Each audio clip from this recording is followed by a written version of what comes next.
we're live from the Best FM studios in Kingston, Jamaica. Legany Club is wet, wet, wet. All right, Pastor, I don't want to take away your punchline. But let me say good morning to those who have joined us on air and online. Pastor had a nice good morning lined up for you. Let me just stoke your anticipation so you can receive it well. Thank you to those in studio and, of course, my host, Pastor Percival Palmer. We had to do a quick turnaround and get back to studio or come to the studio because of the weather conditions right now. It is the 1st of December, and we are welcoming the month of December with some blessings. Some blessings. With All the right, rains. Your time. The rains that are falling. And as we started yesterday, it is indeed a great day. It is indeed a great day to be alive. Today is recognized as World AIDS Day. That's true. Yes.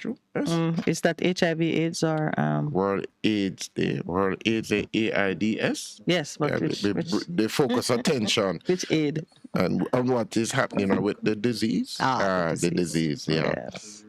Yeah, but today my soul magnifies and exalts the Lord, and my spirit has rejoiced in God my Savior. For he has looked down on the humble state of his manservant. For behold, from now on, all generations will count me blessed, happy and favored by God. For he who is mighty has done great things, and holy is his name, to be worshipped in purity, majesty, and glory. You just did a gender shift. Yeah, and his mercy is upon generation after generation to those who stand in great awe of God and fear him. He has done mighty deeds with his powerful hand. He has scattered those who are proud in the thoughts of their hearts. He has brought down their rulers from their thrones, exalted those who are humble. He has filled the hungry with good things and sent the rich away empty-handed. He has helped his servant Israel in remembrance of his mercy. We know it as the Magnificat. Yesterday we were just reflecting on two people. And the abuser says we must break. But we'll come back with the Magnificat. Good morning to you. Good morning. A difference you can hear, a difference you can feel. That's FM 100 on your dial. Keep listening. It's the season of giving, and the SOS Children's Village is proudly celebrating 50 years in Jamaica. Yes, that's 50 strong years of relentless support to our nation's children. Do you have a heart to care for the less fortunate? Help us to continue to provide a safe home for the children. Donate to a worthy cause. Donate through our website at www.sos-jamaica.org or call us at 979-5850. That's 979-5850.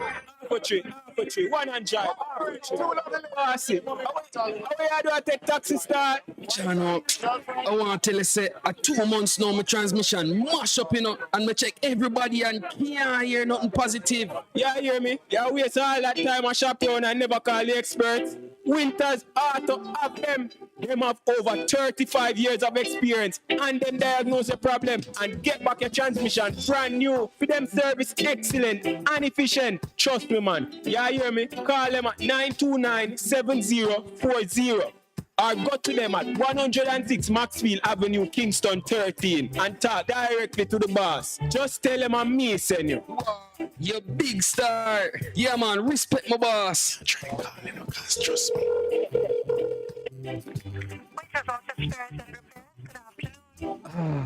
What a relief. What should a taxi service do for you? On-Time Taxi Service is more than just a ride to the other side of town. They offer clean and spacious vehicles, reliable service, and promise to always look out for their customers. They'll come when you call and take you where you want to go on time. from anywhere apart. You can call us at 926-3866. We are something special on the road. There will be days when you're too tired to move, to drive, but you think you have to because your vehicle won't wash itself, right? But no, you don't have to visit a car wash. 123 Mobile Car Wash will come straight to you. Yes, you heard right. 123 Mobile Car Wash is offering services in Kingston and St. Andrew and St. Catherine. We shampoo and detail cars, trucks, offices, and more. No job too small. Call us at 876-631-3400. 123 Mobile Car Wash. We come to you. For a better choice in all your electrical supplies, A, authorized 3M dealer and better brand names. B, better service including free island-wide delivery. C, all major credit and debit cards accepted. It's ABC Electrical Sales. Shop number 8, Hagley Park Plaza, Kingston 10. Open Monday to Friday, 8 a.m. to 5 p.m., Saturday, 8 a.m. to 4 p.m. We make your electrical jobs as easy as ABC. Call 754-382-528 or fax 754-3659. ABC Electrical Sales, for a better choice. Hey, what's up? It's your girl, Legally, the queen of the South, and I'm inviting you all to trailblaze with me on the best of the best radio station, the Best 100 FM, Mondays through Thursdays, 2 to 5 p.m. You can't afford to miss it on your airwaves. Yes, trailblaze with Lady Lee right here, Mondays to Thursdays, 2 to 5 p.m. on the best of the best, Best 100 FM. Yeah. The Morning Connection is not your usual talk show. We aim to stimulate discussion and chart new paths to self-empowerment. So please join us, Minette and Percy, on the Morning Connection, Mondays to Thursdays, 6 a.m. to 10 a.m. on Best 100 FM. It's good, it's better, but nothing beats. So it's not the Magnificat, as my co-host has reminded me. And we are just rejoicing with Mary. And she said some very powerful things, But I want to go to another set of individuals who were a part of this scenario. There was Zachariah. Mm-hmm. He had his own narrative. There was Mary. Mm-hmm. But then there were the shepherds. Oh, I thought you were going to Joseph. Yes, but just one more. And Joseph baby too. Mother, baby father, cousin, and then... And those outsiders who people would least expect for them to be involved. Have a starring role. But they did. And we have a Christmas carol here. While shepherds watch their flocks by night, all seated on the ground. Who was on the ground? The flocks? The shepherds and the flocks were seated on the ground. They couldn't be seated in the heavens. Yeah. The angel of the Lord came down. Seated in a tree? No, it couldn't be a tree. No, probably shepherds were in the tree that they would get I tell you, you just love my red herrings. That's all right. Delicious. Delicious. On a Thursday morning. Oh, we're going to miss our time with... Ligony Club and Catherine and Catherine. Oh gosh, good morning to the crew at the Ligony Club. We need to send them a note. Mm-hmm. Yeah. But I mean, we still treasure your support on Thursday mornings. And JD's have us. Well, he had the Thanksgiving special. Thanksgiving. Oh, let me tell you. I did lend some support, yes, and it was an amazing feast. Oh boy. He packed it for me because, of course, half the things on it the producer can't eat. So I got the most. I mean, it was just a wonderful. Everything was separately packed and like about 8 cartons. Oh wow! Mm-hmm. And you and your wonderful Daniel and I enjoy. Yeah, because of course it was more than enough to cover 2 persons. Okay. Yeah. Well, maybe even 3, because my niece got to sample some of it. And the only thing that Lowell could have really was some of the dessert. He could have had a salad too, but he wasn't. Okay. Yeah, but as I was saying, there are so many persons who feature in this wonderful event. that we seek to commemorate at this point in time. The story, we're in Advent season, but the story of what happened at that point in time when God decided to intervene in human history. We call it the incarnation. There were the two ladies. You call one of them the baby mother, and the mature mother, Zachariah. There was Mary, there was Joseph, and of course there were the shepherds. And this is in Luke 2. In the same region, there were shepherds staying out in the fields, keeping watch over their flock by night. And an angel of the Lord suddenly stood before them, and the glory of the Lord flashed and shone around them, and they were terribly afraid.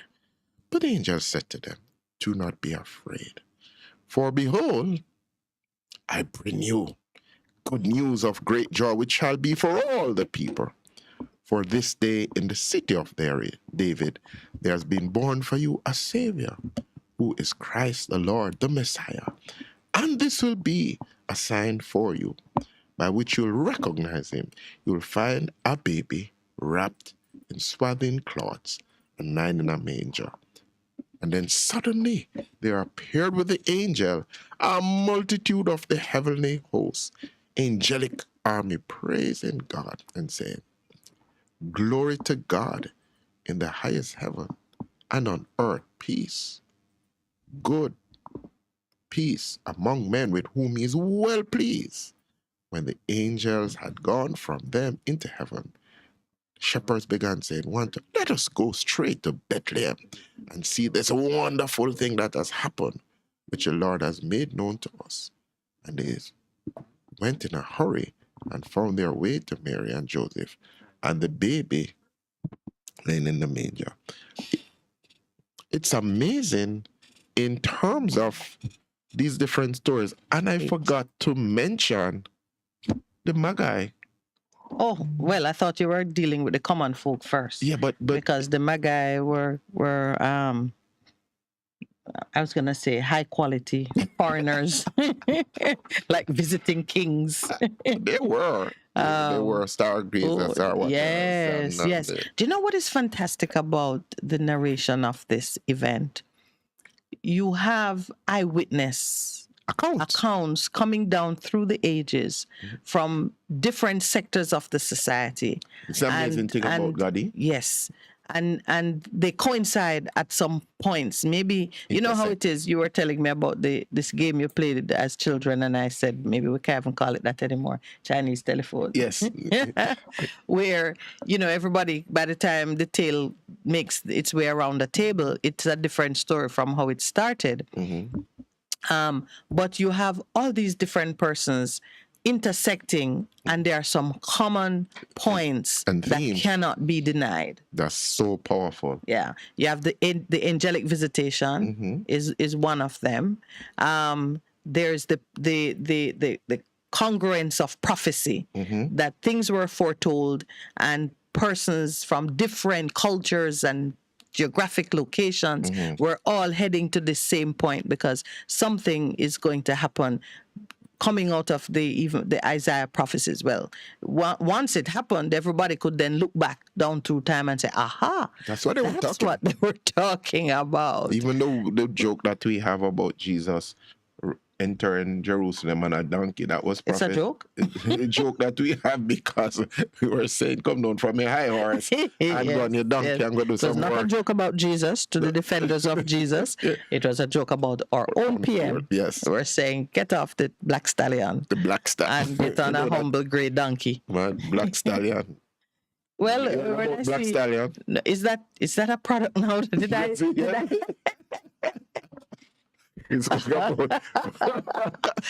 No, should Pastor know about Black Stallion? Because I'm seeing a look coming from across the way. That seemed like Pastor should know about Black Stallion. I don't understand. You're well researched and well read. I live in Jamaica.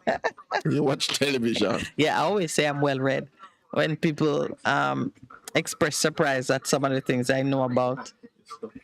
But yeah, it's amazing to me how the eyewitness accounts all converge on some common. So you might say, okay, he wasn't wearing a pants, he was wearing a skirt. Or you might say, at that time of the year, the shepherds would be indoors. Or you might have different points of dispute, but you cannot challenge the common the consistency of some important elements. And it's, for me, I only want to know, baby born, oh, the baby came, same baby that the angels speak about, same baby, to the same parents, absolutely. Yeah, but it's amazing the message that comes to us at this point in time. Glory to God. When there's in the highest, yes, but then out of the glory comes peace and goodwill. And it resonates down the ages, so that in 2022, on a Thursday morning in Jamaica, the first day of December, two random people of African descent speaking about this can be wonderful message speaking about it peace. and carrying the same narrative, that it is an event which should elicit praise, that foretells of peace, yes, and that it is for all mankind. So it doesn't matter. No one could look at you and say, well, it's not for the Africans, it's only for the Eastern Europeans or the Jews or the Middle Easterners or whatever. It's for all mankind. So if, although I did hear Pastor, when we're in the Magnificat, it said to your maid servant. I heard the pause, and then Pastor say, to your man servant. But to the man servant. Because in typical Jamaican form, you really can't just read and call yourself maid servant. Try it out. Maid servant? Women have to do it all the time.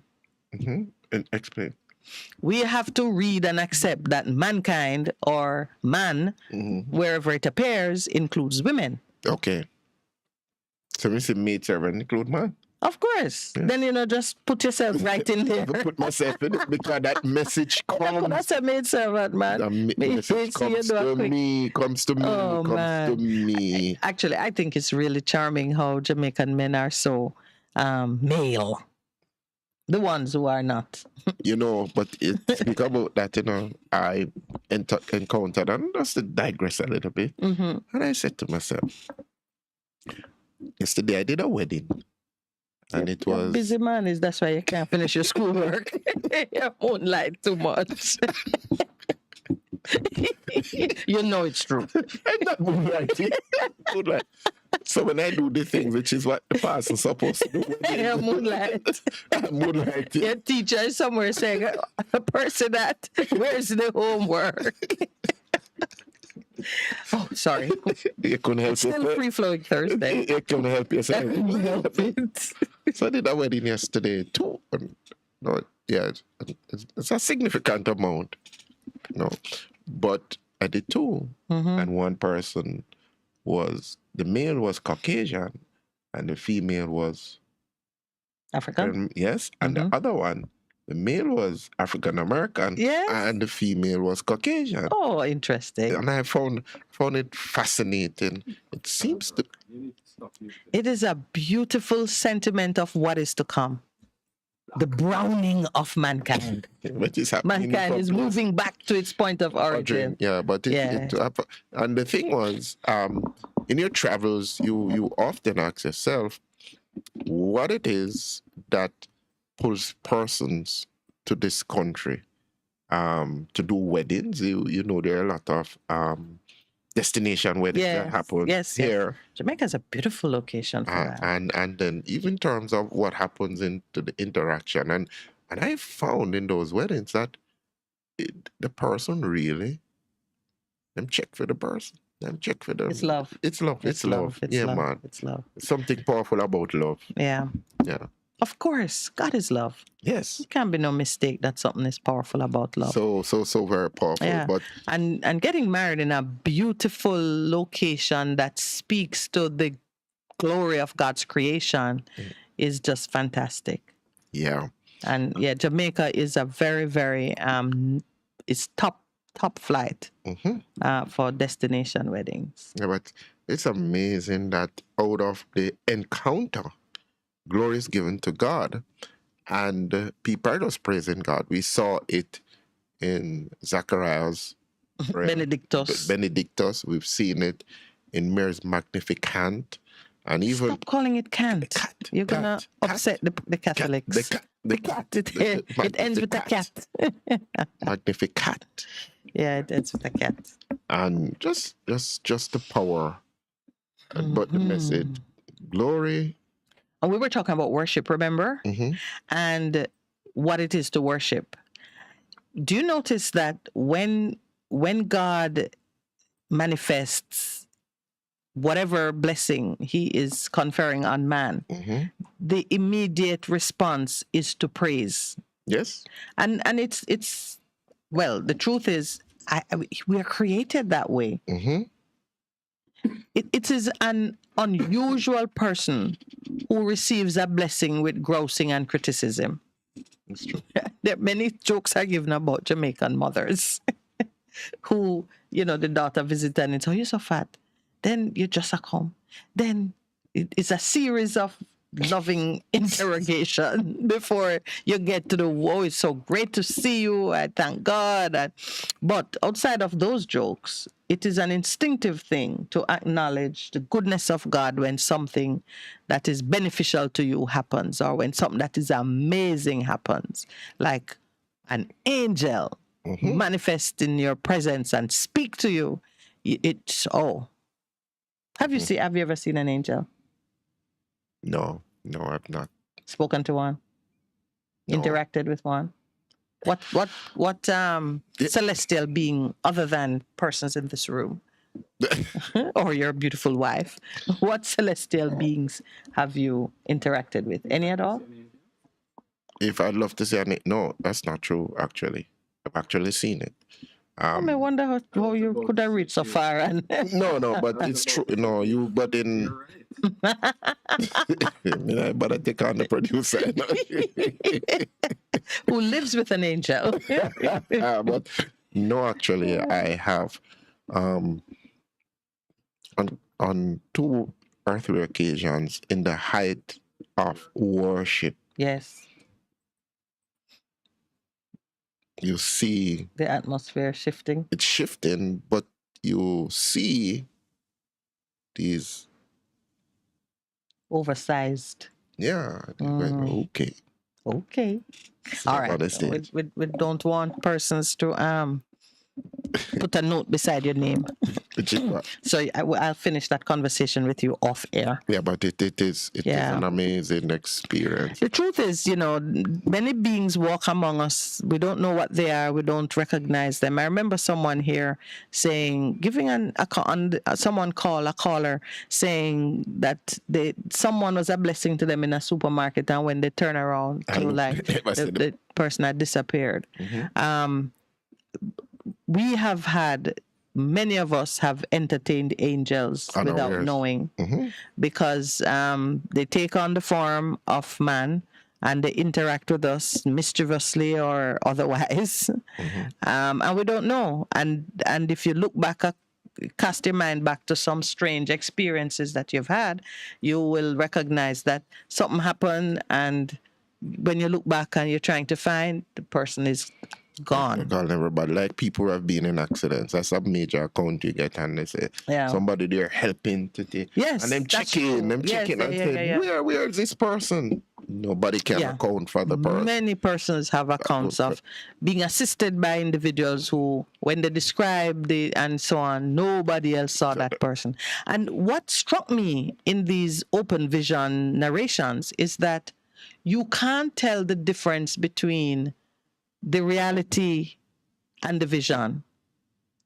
So you will have a vision and not know that you had a vision if you're not checking yourself spiritually. And then there are some things that will happen to you, like you'll be having a conversation with Pastor Percival, for instance, and as the conversation unfolds, the next thing he's going to say and the next thing you're going to say, and you realize, I've had this conversation before, but your mind can't really explain it and you dismiss it, because many of us have open, meaning you're not sleeping, you're going about in your natural day-to-day movements, and things happen which you just absorb it as a part of your reality, and until it begins to happen again, it's when you realize you have the deja vu feeling, and you think, I've done this before. I know exactly what's going to happen next, and it is unfolding. But your mind kind of warp, and you dismiss it because you have no logical explanation.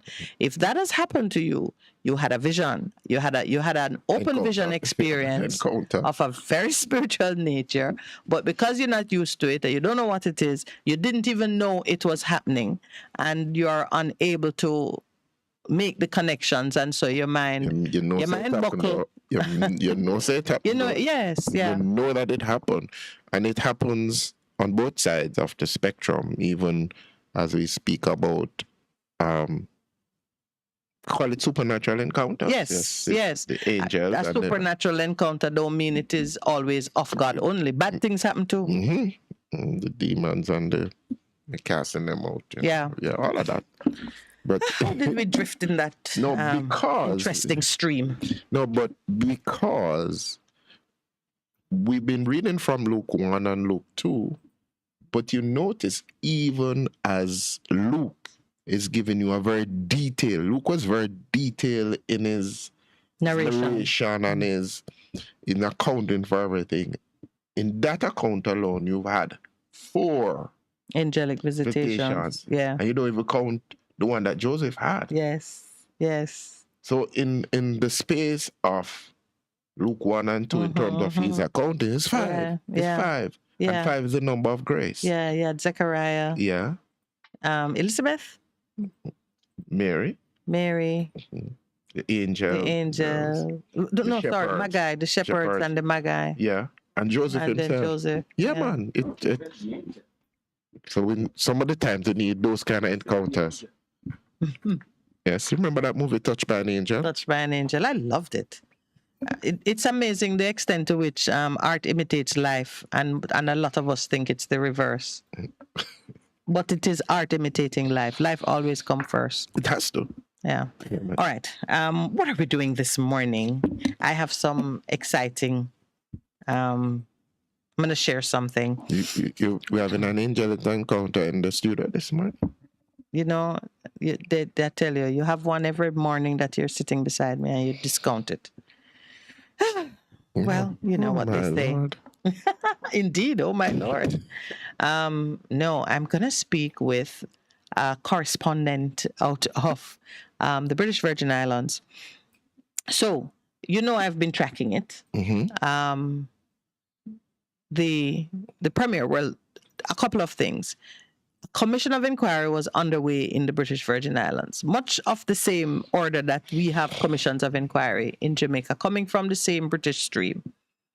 And in the midst of the commission of inquiry, their Premier was entrapped and captured, was arrested in the United States on some really outrageous, and when I say outrageous, I don't mean that they defied the imagination. I mean, for a head of state to be caught in that situation just is unimaginable. But he's been under some form of house arrest in the U.S. awaiting trial. He has pleaded not guilty to racketeering and money laundering charges. In the meantime, back at the ranch, the BVI government is in a state of disarray. Because the British Virgin Islands is within our region, and because although their dependent status is greater than Jamaica, but they have a governor, Jamaica has a governor general.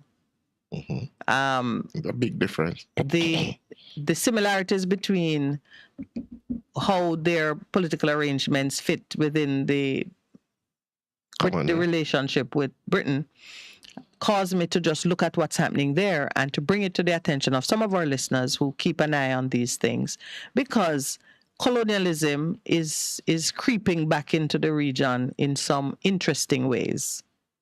And we got to watch it carefully and be ready to repel it, but not just repel it, but we need to build up our own capacity for self-governance such that it is not attractive for the former slave owners to try and get back in.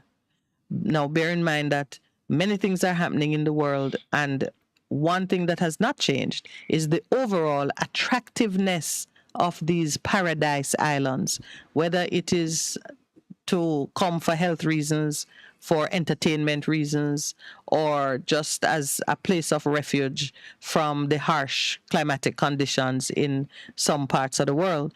But if you can own an island or have very, very good relationship with an island, obviously the larger powers are constantly on the lookout. And nothing has changed since the dark ages of man's kind of hegemonic political ambitions. It's just a new paradigm in which they have to operate, but it is as base, as primitive, as greedy as it was from the time man realized that owning and controlling land and people have great value.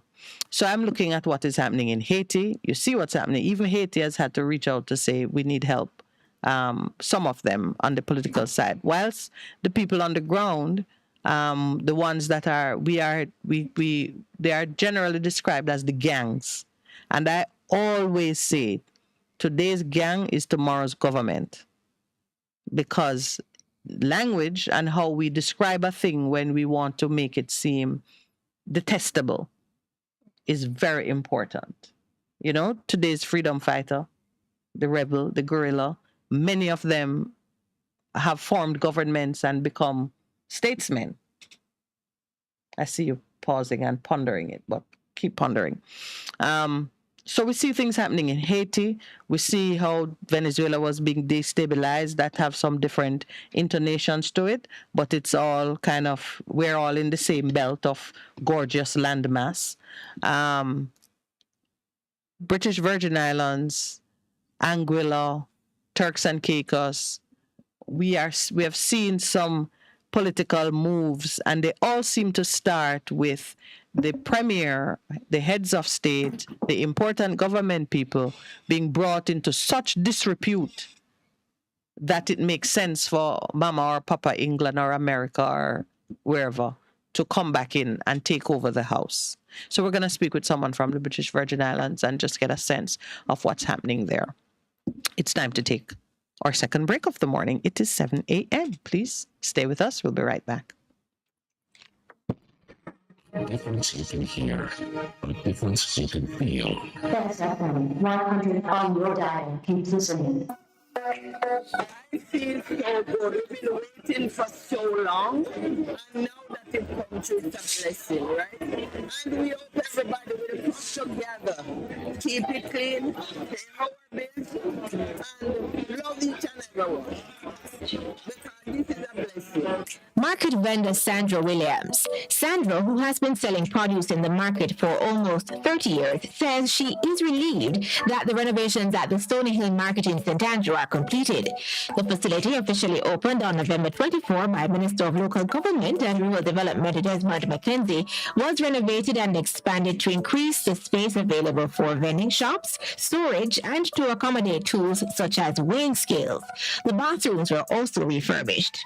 Just come in. It wasn't qualified for anybody to come in to shop. And when you supply with this wet, stormy, I'm ready to pay my market fee. Comfortable. Market vendor Nicola Winter. She's been selling in the market for more than 3 years. Work on the facility also included upgrading of lighting, roof, and vending stalls, as well as the general area. This facility was a need. Need of refurbishing and reordering. It was a space where anything happened before, and the condition needed to be improved and structured. We have here today 22 stores inside the market that will be ordered, directed, and governed in the correct way. Council for Stony Hill, Tasha Schwab.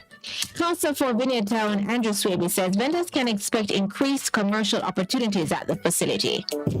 I want vendors to see themselves as business people. And you're no different from the nations of this world. Your business may be small, but it's a business. You do employ persons. You also provide a service, and that's important. The renovation forms part of the Kingston and St. Andrew Municipal Corporation KSAMC's drive to improve markets across the municipality. Mayor of Kingston, Senator Councillor Delroy Williams, says work should be undertaken on roads, drains, bridges, markets, and arcades. We've been focused on markets because markets are like localized. They are very integral part of the local economy of the township or the city or the community within which they fall. And so they are very important in commerce and in business activity, and they fit into the overall economy of the city. Minister of State for Health and Wellness and Member of Parliament for St. Andrew West Rural Juliet Cuthbert Flynn is among those to have welcomed the upgrades at the new market and has encouraged the vendors to keep the market clean. The market. Take care of your space. The looks of a place is everything. And so what you want to do is to make sure that you keep the space clean, neat, as you would have received it, to make people in the community want to come to the market and buy. For more information about the programs of the Ministry of Local Government and Rural Development, visit the ministry's website at localgovjamaica.gov.jm or its social media pages at localgovja on Instagram and Twitter. Thanks for listening. I'm Ed Julie James Sawyers.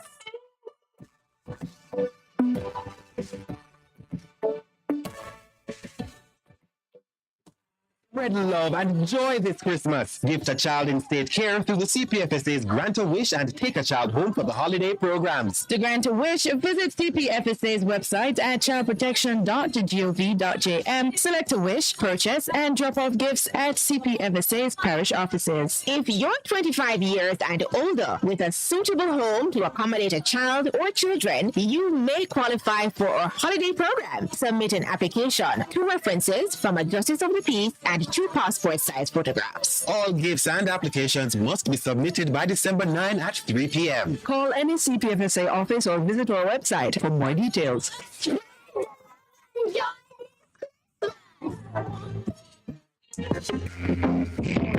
A production of the Jamaica Information Service, the voice of Jamaica. A difference you can hear, a difference you can feel. That's FM 100 on your dial. Keep listening. Seniors, the Ministry of Labor and Social Security is advising that the November 2022 payment under the Social Pension Program is now available for collection. Check your text messages to confirm your payment arrangements. For further information, call 876-922-8007. The Social Pension Program, caring for our elderly. A message from the Ministry of Labor and Social Security, providing opportunity, stability, and social protection. Veteran Printers for all your printing needs. We specialize in calendars, flyers, brochures, and more. Call us today at 968-7506. That's 968-7506. Or visit us at 4 East Bloomsbury Road, off Haggard Park Road. Veteran Printers, your best choice in printing machine.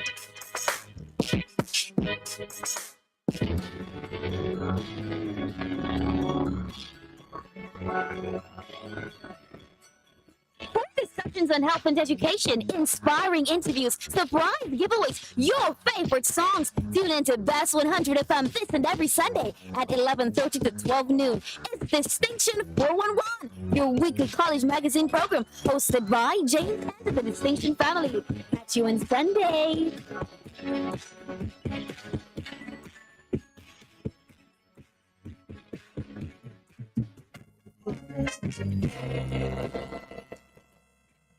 Careless and love, cause you open up the door. Live, camera, volume. Live it up Fridays on Best 100 FM. 10 a.m. to 2 p.m. with I, Ibi Lion, each and every Friday. giving you the better vibes, heard everywhere.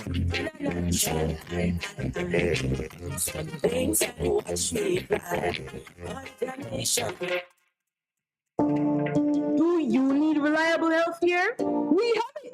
Yes, we do.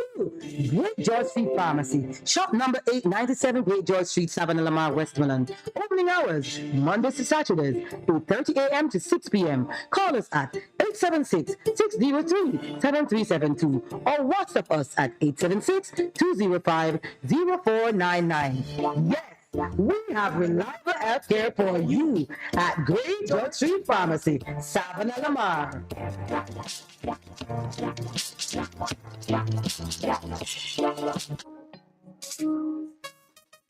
There will be days when you're too tired to move, to drive, but you think you have to because your vehicle won't wash itself, right? But no, you don't have to visit a car wash. 123 Mobile Car Wash will come straight to you. Yes, you heard right. 123 Mobile Car Wash is offering services in Kingston and St. Andrew and St. Catherine.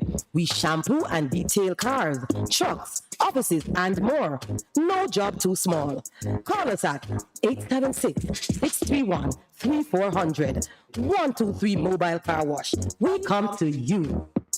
Hey, what's up? It's your girl, Legally, the Queen of the South, and I'm inviting you on the trailblaze with me on the best of the best radio station, the Best 100 FM, Mondays through Thursdays, 2 to 5 p.m. You can't afford to miss it on your airwaves. Yes, trailblaze with Lady Lee right here, Mondays to Thursdays, 2 to 5 p.m. on the best of the best, Best 100 FM. Yeah. The Morning Connection is not your usual talk show. We aim to stimulate discussion and chart new paths to self-empowerment. So please join us, Minette and Percy, on the Morning Connection, Mondays to Thursdays, 6 a.m. to 10 a.m. on Best 100 FM. It's good, it's better, but nothing beats.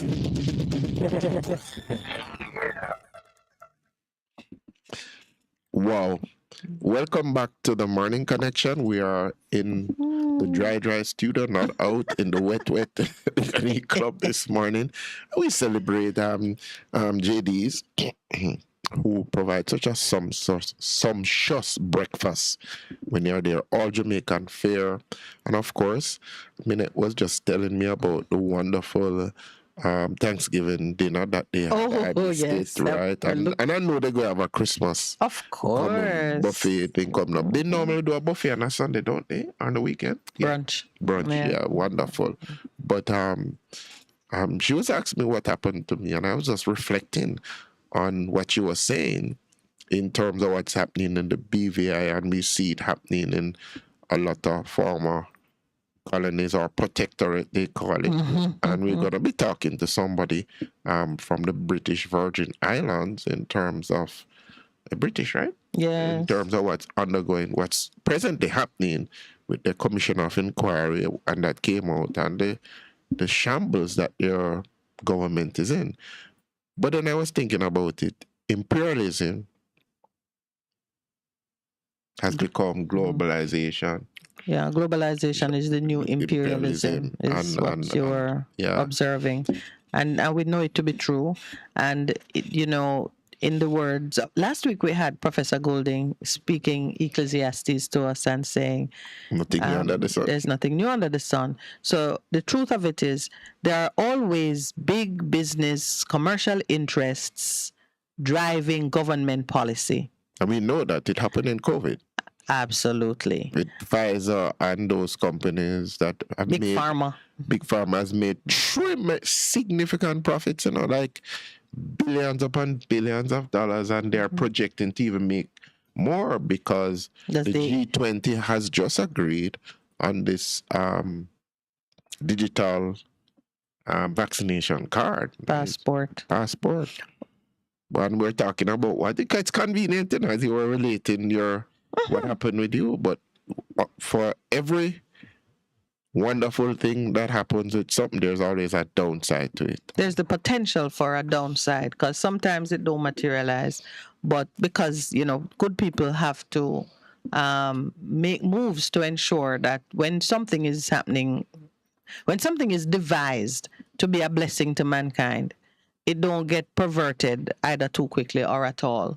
But when you recognize that there's always a big business interest, or as my friend likes to say, a revenue model behind all these innovations in the world, it will not surprise you to know that a country's political arrangements and its economy can be destabilized because somewhere there is a big financial interest in making things turn in a particular direction. We're all accustomed to it. You will see tax laws coming in that place a heavy burden on a particular goods or services from one place or another, and it is because some preference is being reserved for picking winners. Yes, they're picking winners, or sometimes not even picking winners. They're being pushed by those who finance their rise to power, which is the unseen hand behind the government, right? Because yesterday we were looking at the fact that before BOJ profits would go to government straight. Now the governor decides what he does with it. The independent Bank of Jamaica does not dance to the tune of the Minister of Finance. Wow. And in truth, and even when you consider personalities, if I were betting on skill and experience, I would pick Biles over Clark. To do what?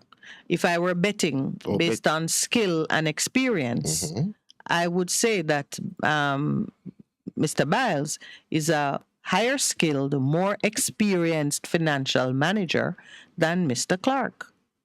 And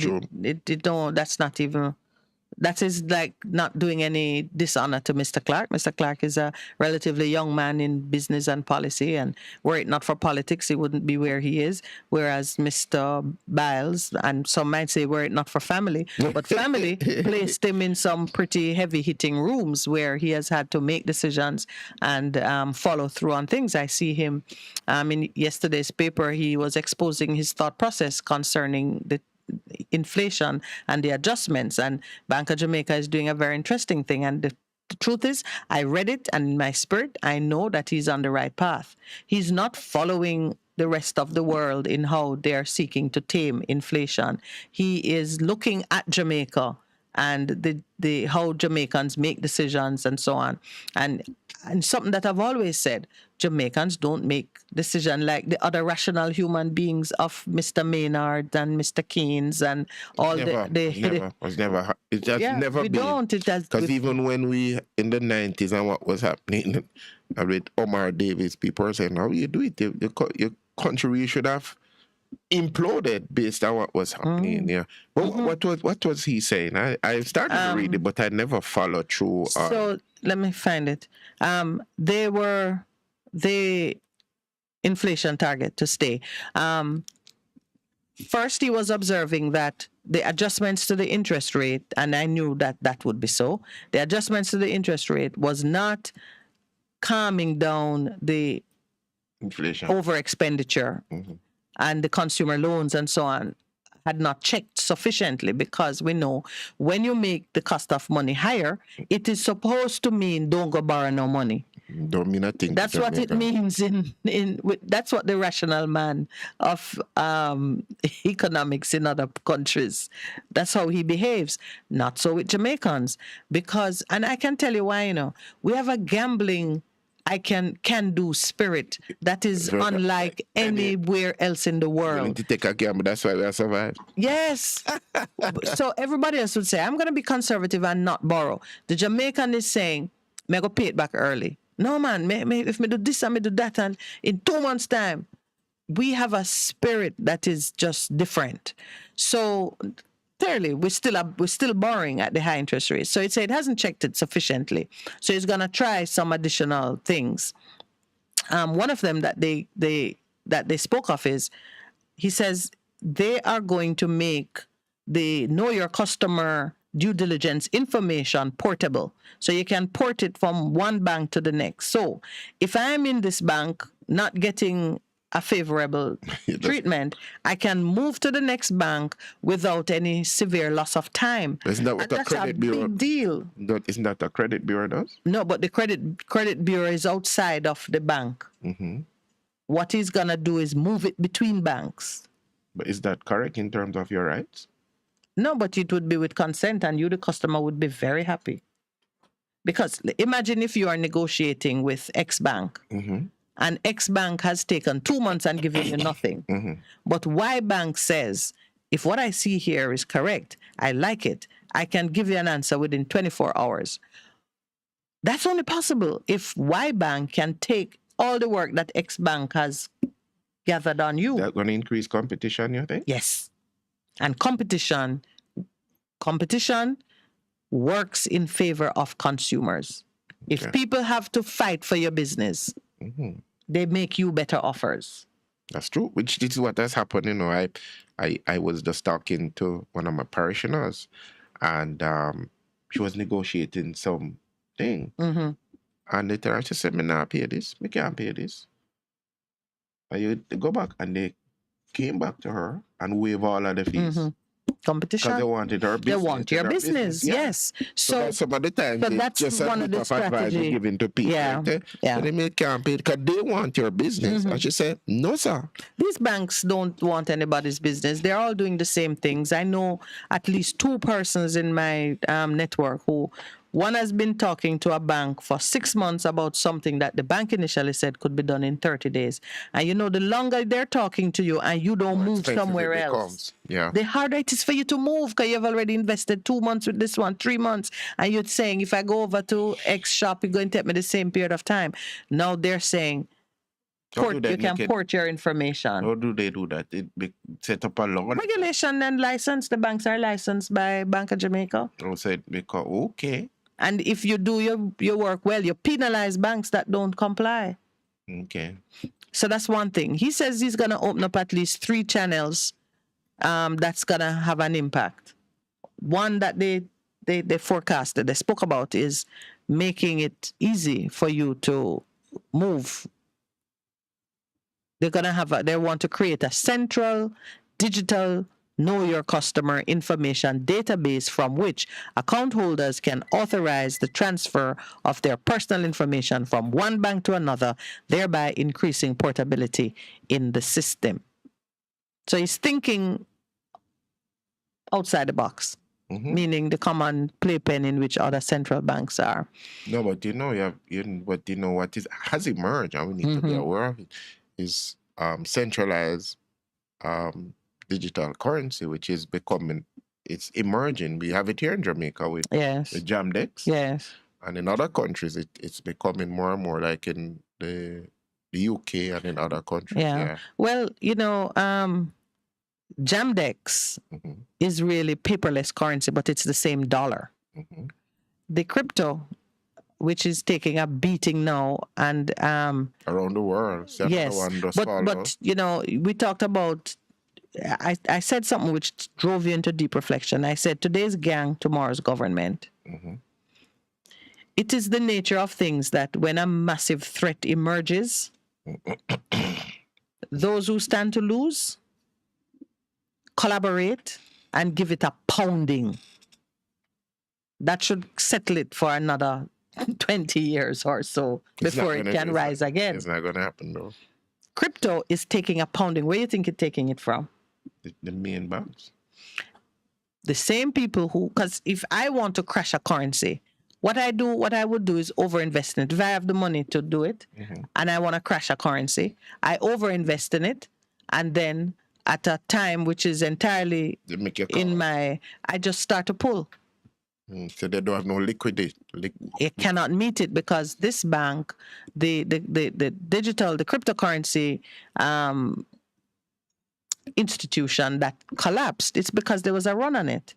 It should have just, there's another opinion writer has kind of summarized it nicely. If they're supposed to have 8 billion on call, they had 1.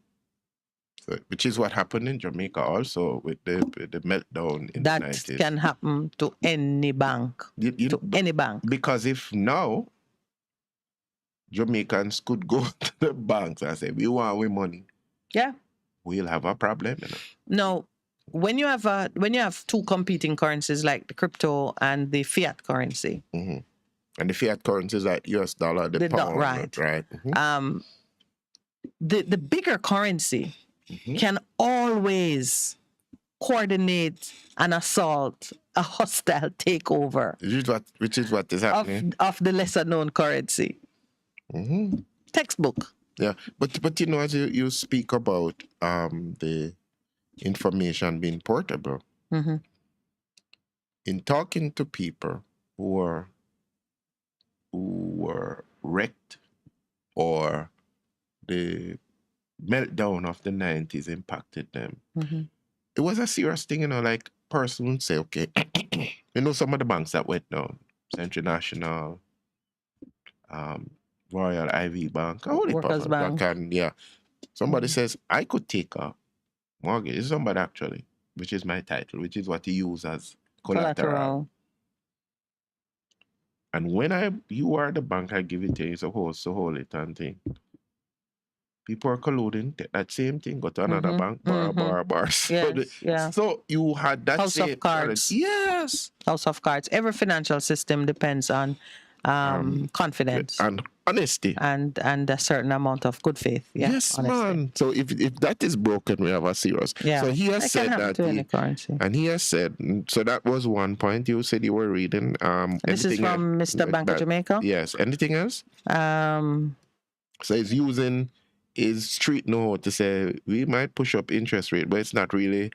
Yeah, when you right, and when you see that, an agile regulator just keeps watching and make the tweaks and the adjustments. And if you know your people and you know how they're thinking, you know what will tame their excess or what will inspire greater confidence. So, for example, it's no accident that Mayberry is floating a $5 billion to $7 billion bond.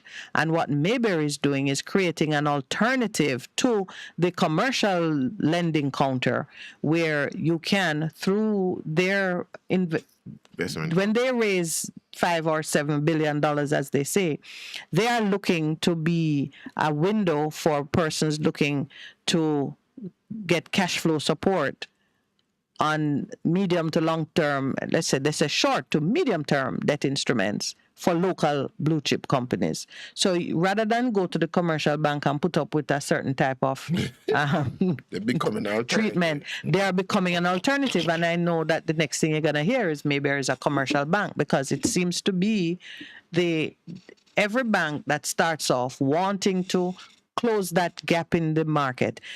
Jamaica's had a certain gap in its financial arrangements for a long time. You can't really get venture capital funding. That's true. And you can't really get a certain type of development money that is truly priced at the right level. Everybody who touch it want to make a killing off of it, and so right. So Mayberry is entering that space. They've announced they're floating a $5 billion bond. It may go up to $7 billion. And they're going to make it available on the Jamaica Stock Exchange. So little people like me and you who just want to invest at $20,000 or at $30,000, because they say they will take as little as $20,000 when it goes to the general public subscribers. You can buy into that bond, get your fixed return that is higher than what the banks are giving you for interest rate. And those monies become available to companies that just need to get a, bridge loan at what 100 million here or there that they will pay back within a short period of time. That is creating an alternative to what happens through the commercial banking system, and that's a necessary thing. Jamaica has needed that for a long time. I thought the government would have used some of the surplus to do it, but then. But you know what? It's not the government. This is the kind of thing that should happen. No, but private sector should step in and make it into commercial activity. But I'm just thinking, all right. Yeah. So they have been innovative in a lot of things, the people at Mayberry. But I'm just going to say, okay, now, when you think about government and developmental loaning, you pick winners and say this is what's going to create employment. It's the people's money. and you give it to development, then they give it to the commercial man. So that don't make no sense. And that frustrates the objective. It don't make no so sense now, at all. when you look at what Mayberry is doing, look at what Bank of Jamaica is saying, and pit that against our Minister of Finance announcing that they're going to do tax incentives so that people who are bringing in $1 billion US dollars can get richer. You then ask yourself, all right, who's really, that's why I said I would pick the BOJ man over the Minister of Finance, because to me now, everybody, whether you're an economic student or not, if you are a student of critical thinking and logic, you must know. If you put $1 billion US dollar into a relatively small, low-performing economy, what is that $1 billion US going to do? Right now, it would have to be like social infrastructure investment. You're building schools and roads and hospitals, and you're now, this is a long-term play you're doing, because before you can, this is the, we talk about harvest and seasons. This is the sowing time. So you're sowing $1 billion US dollars into an economy. The most you can be doing is putting in doing massive social infrastructure projects that's going to increase the capacity of the people to perform and produce at higher levels, change the environment, the built environment, so that it can accommodate larger numbers of persons, more intricate and higher value productive efforts. So if you're gonna say, I want to get more out of agriculture, you have a finite amount of land, so you're not going to make land. You must be investing in processes that make the land give you higher yields on a more continuous basis. You use 1 acre and get 20,000. Thank you. 1 acre and get 50,000. That is invested in productivity. Yeah. And that is why the whole thing about innovation in regards to agriculture is needed, like what the Israelis do. You ever see any of that? But who you think? I can see Jamaicans. I can see a Jamaican who understands that and wants to putting their money into that. Who is going to take $1 billion and come to Jamaica to do that kind of long-term investment? And he's talking about when you get your first $1 billion, then the next, then the 5 and the thing. And I'm saying, is he mad? No, he's not mad. He's just saying, and I've said it before, yes, unless there is a serious change in terms of our values. I said it about 15 years ago. So he's not mad, he's just worthless. Never gonna say. Well, let's follow.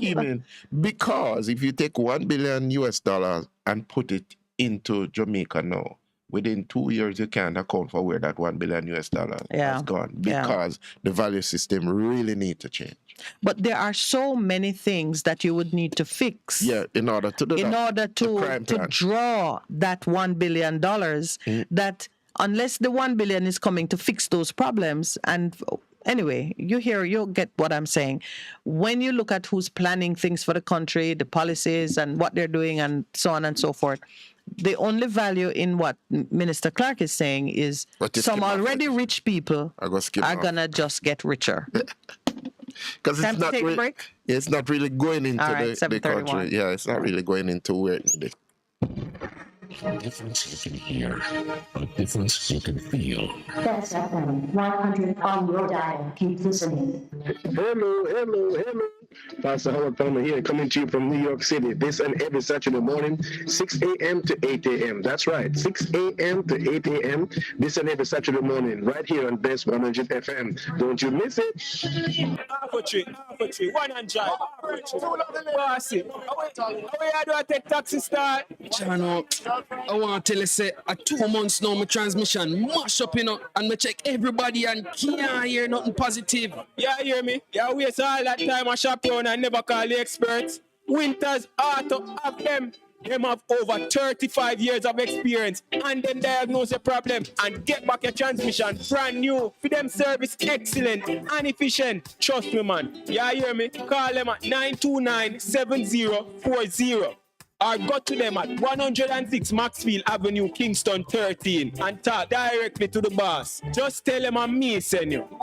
You big star. Yeah, man, respect my boss. Try and call, cause trust me.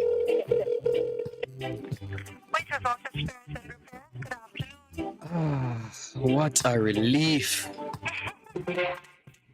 Do you need reliable health care? We have it. Yes, we do.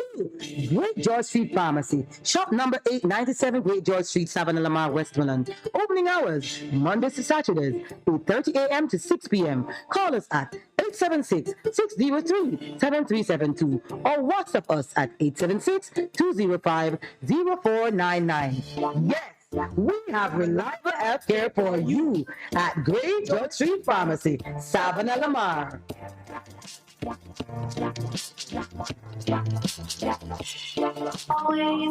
What should a taxi service do for you? On-time taxi service is more than just a ride to the other side of town. They offer clean and spacious vehicles, reliable service, and promise to always look out for their customers. They'll come when you call and take you where you want to go on time.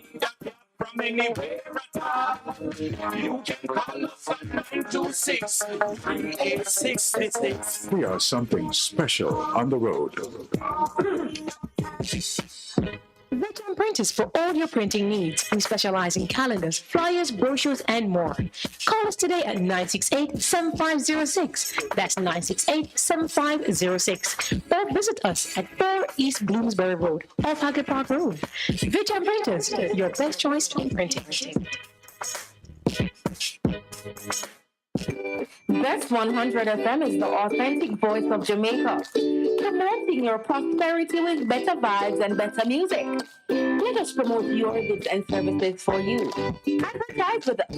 For more information, call our office at 876-276-8935. That's 276-8935. The Morning Connection is not your usual talk show. We aim to stimulate discussion and chart new paths to self-empowerment. So please join us, Minette and Percy, on the Morning Connection, Mondays to Thursdays, 6 a.m. to 10 a.m. on Best 100 FM. It's good, it's better, but nothing beats.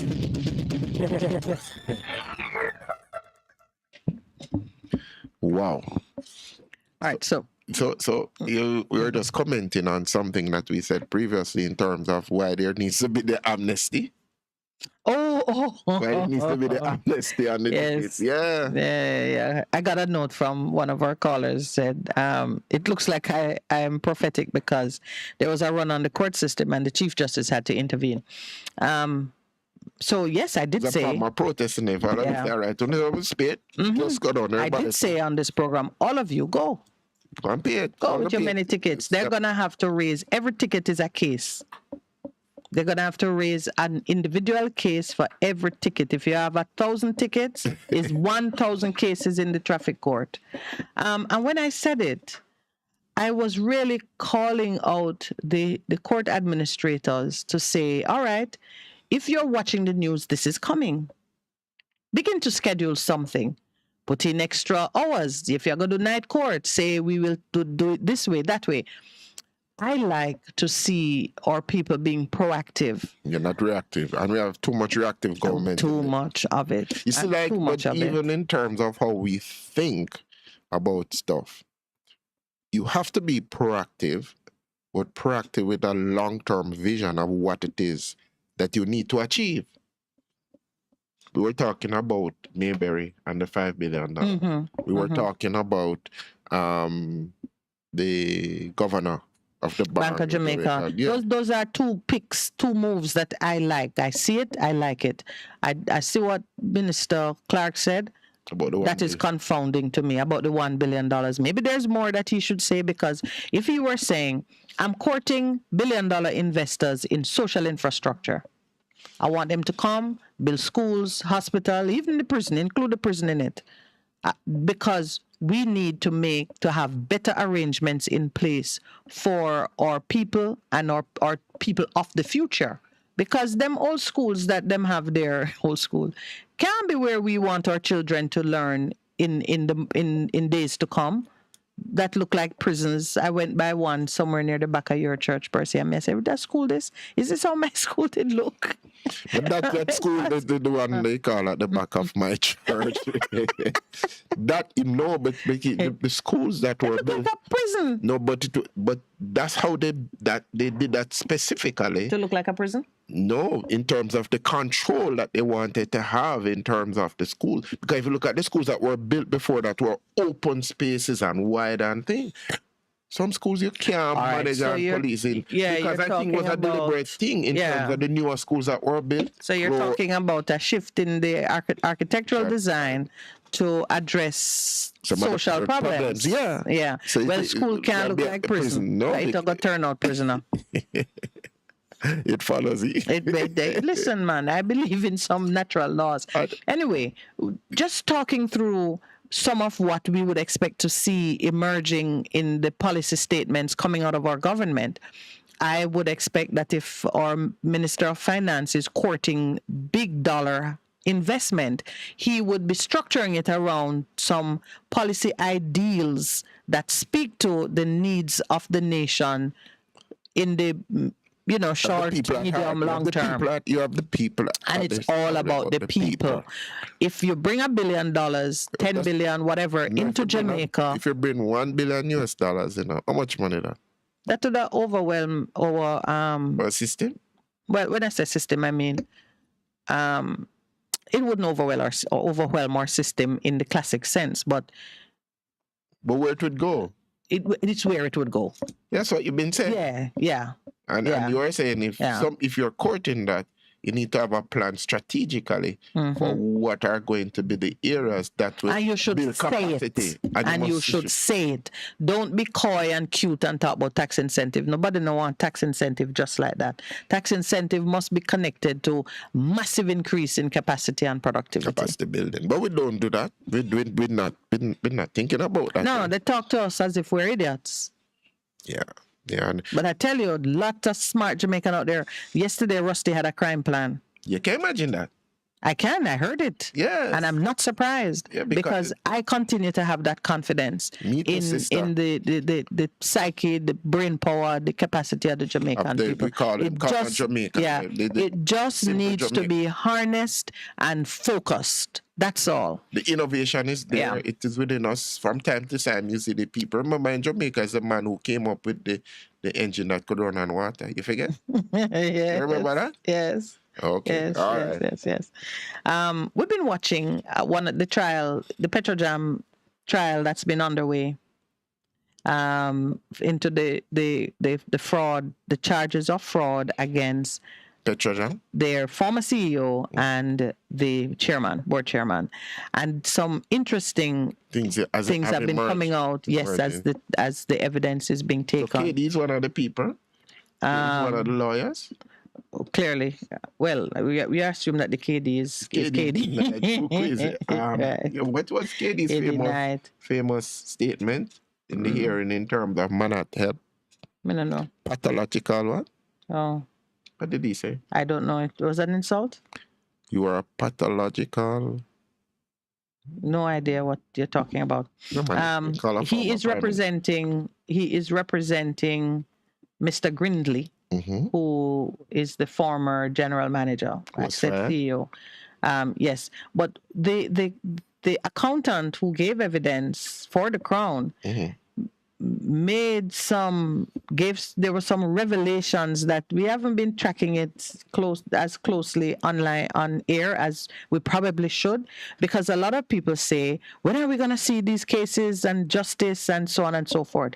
This one is currently in the courts, and some of the evidence that has come out. Man, see up on their court 19 minutes. Richard did more than 90. He remains a signatory. Can you imagine that? Yeah, but maybe he's not a sole signatory, so they've been. But it speaks to the general slackness. I don't know that helps Mr. Grindley, because if I were he, I would have wanted to be taken off the accounts. Psychologically mendacious. There's someone straight up is giving you the words. Yes, is psychologically mendacious or pathological? Whichever one. Yeah. Mendacious. Nice old word. Yeah, so the accountant gave some evidence that he refused to sign a check without the requisite board approval, and the general manager suspended him for 5 days. Told him the F word and suspended him for 5 days. The F word wasn't 5 or fired. So those are all F words. Yeah, and he wrote and complained that an expletive had been used to him and so on and so forth, and they responded by giving him a suspension letter. But apparently the suspension letter was not in court, and there was some crosstalk about even referring to it, but that caught my eye. The suspension letter? The fact that you in an organization pushing back and asking for the rules to be followed end up suspended. Where did we see that? Well, he wasn't suspended, he was fired. Patrick Thelwell, Dr. Thelwell. Yes, so is it a pattern or a trend? Just take note. That is how these things are. A pattern, trends emerging. So now, to me, if these things are coming out about how we run things in a government organization, who is going to come here with their $1 billion? It must be kind. No, but these things are important. And whereas you and I, as a local investor, would say, it's our country, we will stand guard. A man who has choices and places that he can pick from is not going to look at us with their $1 billion. It goes to the deeper issues of integrity, transparency, accountability, common decency. Could I go on with that list? Yeah, but you'd run out of words. That's what it is, and that is what people look at. Yeah, can't be said. Are we enough? Yeah. On the road to becoming a banana republic? No, don't say that. I love bananas. Right now, we were talking about the collapse of the institution that was leading the market in the cryptocurrency, FTX. Traders or whatever the company name. They moved their headquarters from Hong Kong, which is an internationally accredited, well-known, high-confidence finance jurisdiction, to Bahamas. To the Bahamas. Not so well known for financial oversight and regulatory controls, though the Bahamas are saying we've been doing our work. We've been doing. We have some skills. Or it's a better Cayman. They didn't go to Cayman. They didn't go to Isle of Man. They didn't go to any of they didn't go to Delaware for sure. They didn't go to the US. They went to the Bahamas. And it has rightly been suggested that they went there to take advantage of looser regulatory scrutiny. And within a year of making that shift, they collapsed. And in the collapse, in the analysis so far of what happened, they were able to do some transactions and intermingling and some which tighter regulatory oversight would have caught. Yeah. What does that mean for the Bahamas? It means that for the future, they've lost credibility as a place where you can safely carry on your business and know that the investing public can have confidence. Will have confidence in where you are and what you're doing. Because in that banking system, that's the main thing, confidence. Of course. The second is they become attractive now to the shifty suspect, want to get away with murder type of operations that say, you can get away with this in the Bahamas. In the overall, I'm saying your jurisdiction, your country gets a blow in its reputation when certain things are happening in your country. That's why you have all these other these institutions that talk about transparency and put you on different watch list for, because the profile of your country in certain markets and all having to do with finance matters. It affects the kind of business you get, and it affects whether or not you get good business. All right. I'm saying all of that because as Jamaica is as we're looking to work our way from whichever low place we are now to a higher position where our population can earn higher wages, be involved in more complex, higher value transactions and business operations, where on the social front, we can afford and actually do provide better healthcare, better education, more reliable transportation, where our access to finance is improved for the average citizen. Because if it is improved for the average citizen, then that's your common denominator. That's your common way of operation. So it means if you go high up, it's easy to do. It's easier to grow. And that's a major thing. So we have to be minding our manners and hitting some appropriate levels of performance in a number of areas. The World Bank's report on Wealth of Nations said that the key factor for success going forward, next century talk now, is your human capital. But we talked about that about 10 months ago. It's still relevant consideration. It's still relevant conversation, because if you're trying to draw higher levels of investment to your country, you have to invest in increasing the capacity of your citizens. And that capacity means critical thinking capacity. That's really what it comes down to. That's what the education When is you about. put money in a country, you're investing in the people. If not, all you're going to do is build hotels and charge rent. You can't keep just building buildings, putting up more and more buildings, because that's not really, except for the construction workers and the insurance companies who will make money off the premiums. Okay. And you need one good hurricane, and that takes care of it. That changes the risk. The point I'm making is, if we don't increase the capacity of our people, we're not going to be able to give anybody a good return on their $1 billion investment. Oh, we know that already. It goes without saying. And if you don't understand it, I'm just on my phone. Yeah, I did not see this. Straight up is giving us some information. You have it? Yeah, that bring up the story. That Horace Daly was filed yesterday.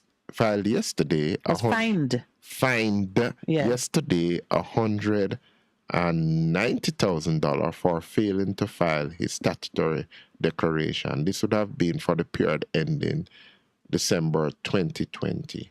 They went to court. Yeah, but the question straight up asked is, I assume that his declaration has been cleared. But what about the naked emperor whose filings can't be cleared? We have emperors in this country? Earl says he attended Kingston Senior School. No, that is now Kingston High. Oh, okay. And in 2010, he passed the school, and tears came to his eyes when he saw the state it is in. It looked like a prison. It's true. That's what I was saying to you. Because I guess it's for security of the people in. Kind of rough though. Craziness. In terms of where some schools were, like Kingston Technical, in terms of where it is, I remember at some point in time they had to be doing their football training all the way up in Vineyard Town, because there's no real green space there for the young men to play their football or anything like that. I'm looking at the headline and that the says... same point you're making about investment in our human capital. Human capital. Yeah. And yet last night I caught the leader of the opposition with your issues live, and he was commenting on what's been happening with this state of emergency, and was making the point that you can't be using this thing over and over again without dealing with some of the fundamental issues. And one of the issues you have raised is investment in our people in terms of schools.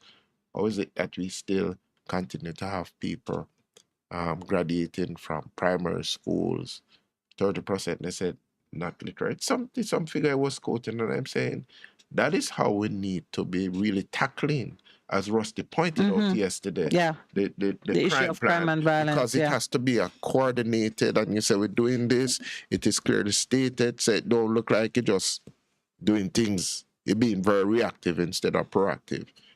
But that needs to happen. I think Professor Clayton made that very clear when he had joined us on Negani Club and was saying, just looking at all of the different things being done, it needs to be coordinated. And everybody across the political divide need to stick with the plan. Because it's we who benefit long term. And if the people in our country benefit, then the government will benefit. But the price is wrong. Yeah. So 50 more garbage trucks are here. Praise Jesus. And the Prime Minister himself spoke at the handing over ceremony. The NSWMA took receipt of these garbage trucks, and the Prime Minister took the time to tell us that by next year, relevant legislation will be in place to address garbage disposal issues.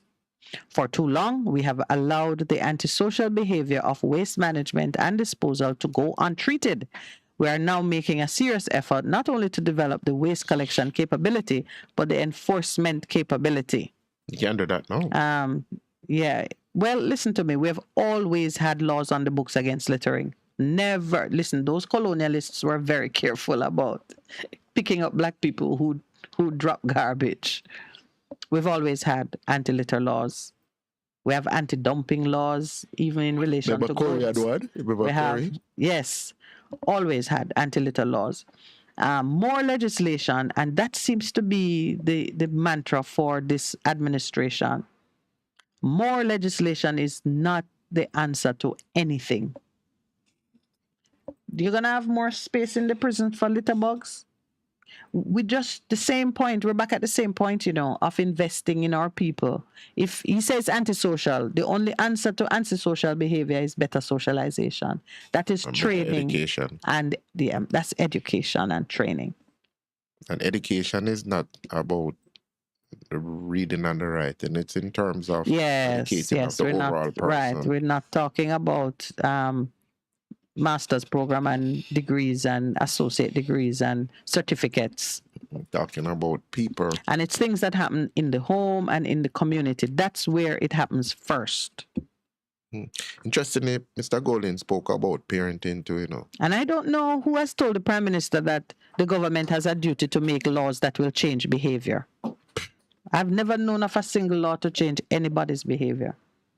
That's true.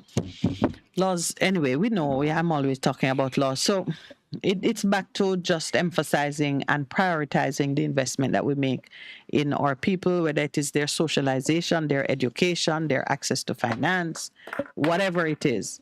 It always comes back to the treatment of people. We lead by example. We lead by example? Always. And so if I was pointing out to parents, yesterday I did was a part of a parenting forum with some mothers. In one of the programs I'm doing some of my practicum hours with, and I said, it brought a smile to their face. I said, if you get up every morning and you're cussing and going on bad, and then you turn and say to your daughter or son, you mustn't do that, how do you think they will respond when they're in a similar situation? You think they're going to say, you mustn't do that? Don't they going to turn what they see?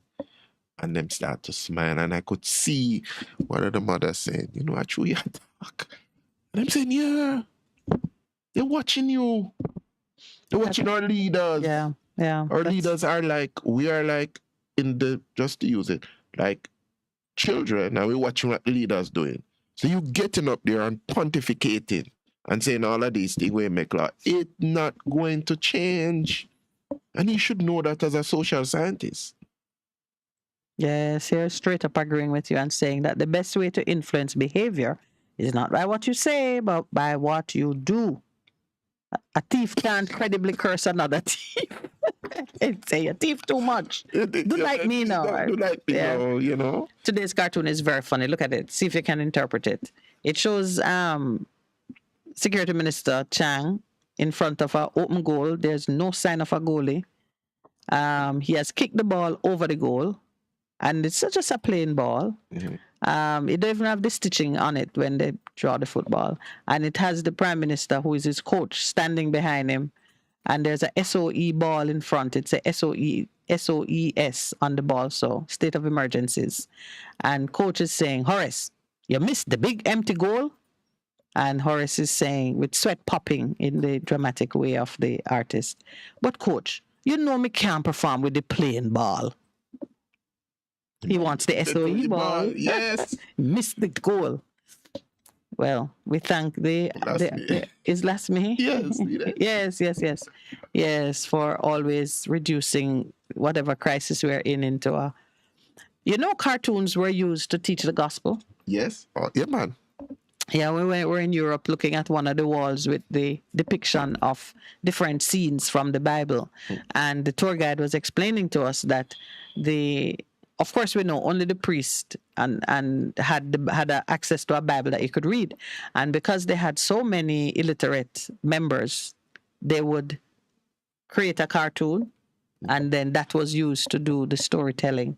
And many people learned about the stories of the Bible from these. So last May, in following the same tradition, has reduced Jamaica's current crisis to one little cartoon, a picture of the coach and the star striker missing the goal. Yeah, we've missed the goal with that one. Interesting tidbit I saw being played out on the screen, and I kind of wonder where that's going to go. A member of the Buckingham Palace staff, Honorary member, has resigned after repeatedly asking a black woman who runs a charity for survivors of domestic abuse what country she came from. And when the lady was explaining that she's a British national, they said, no. What picture where did your people come from? It's just embarrassing. Yes, they carried it on the news, and they showed you her they showed you pictures of it, and she kept saying, your people, where did they come from? But I'm a British lady. I'm British. Oh boy. Originally. What do you think? Is that a relevant? Is she racist for asking that? I don't think so. They must have some origins from some of your people, your parents, because that place is not British. Oh boy. It's funny. But you see, in this age of super sensitivity to everything, some of the things it does. Have you ever been exposed to racism? In a real sense? Because it has happened to me on many occasions. As an 11-year-old. Where you traveled the world? No, I was in Canada. I was exposed to it. And then when you're traveling... How did you know? Is it afterwards you recognize it? Because I entered a department store, a building in Manhattan with a girlfriend of mine, with teenagers. And then and somebody was, and she said, she turned and said something. And I'm almost sure it was a black man, a security guard too. But anyway, afterwards, she said to me, that's how they treat black people and so on and so forth. And she gave it a racial meaning. Me, I never even did notice that. Because we grew up, that don't impact us. But I remember, again, it's 8 o'clock break. When we come back, it's time for the 8 o'clock break. It is, right? So if black people treat you badly because you're black, is that racism Call it too? Reverse. No, black people that treat you badly. Treat you, somebody badly. No reverse. Because No, understand. In a reverse. What do you call it then? Reverse is when black people hate white people. Let's take the break. When we come back, we're going to speak to our friend in the BVI concerning matters that are happening there, and just get an insight as to how the BVI landers, who are people of African descent, how they are managing with this looming threat of the British retakeover, is what I'm calling it. Stay with us, please. We're going to be back after the break. A difference you can hear, a difference you can feel. Best FM 100 on your dial. Keep listening. BBC News. Hello, this is Jerry Smith. China is relaxing COVID restrictions in some major cities following days of public protests calling for a lifting of lockdown measures. In parts of Guangzhou and the south, people identified as close contacts of positive cases are being allowed to quarantine in their homes rather than in centralized facilities. Similar changes have been seen in parts of the capital, Beijing. Here's João da Silva. This definitely marks a changing tone from Chinese officials. The message comes straight from the person in charge of COVID policy, Vice Premier Sun Chunlan. It announces a new stage in the country's pandemic strategy, describing Omicron as less dangerous than previous variants. And it mentions increasing vaccination rates. More conspicuously, it makes no mention of China's zero COVID policy.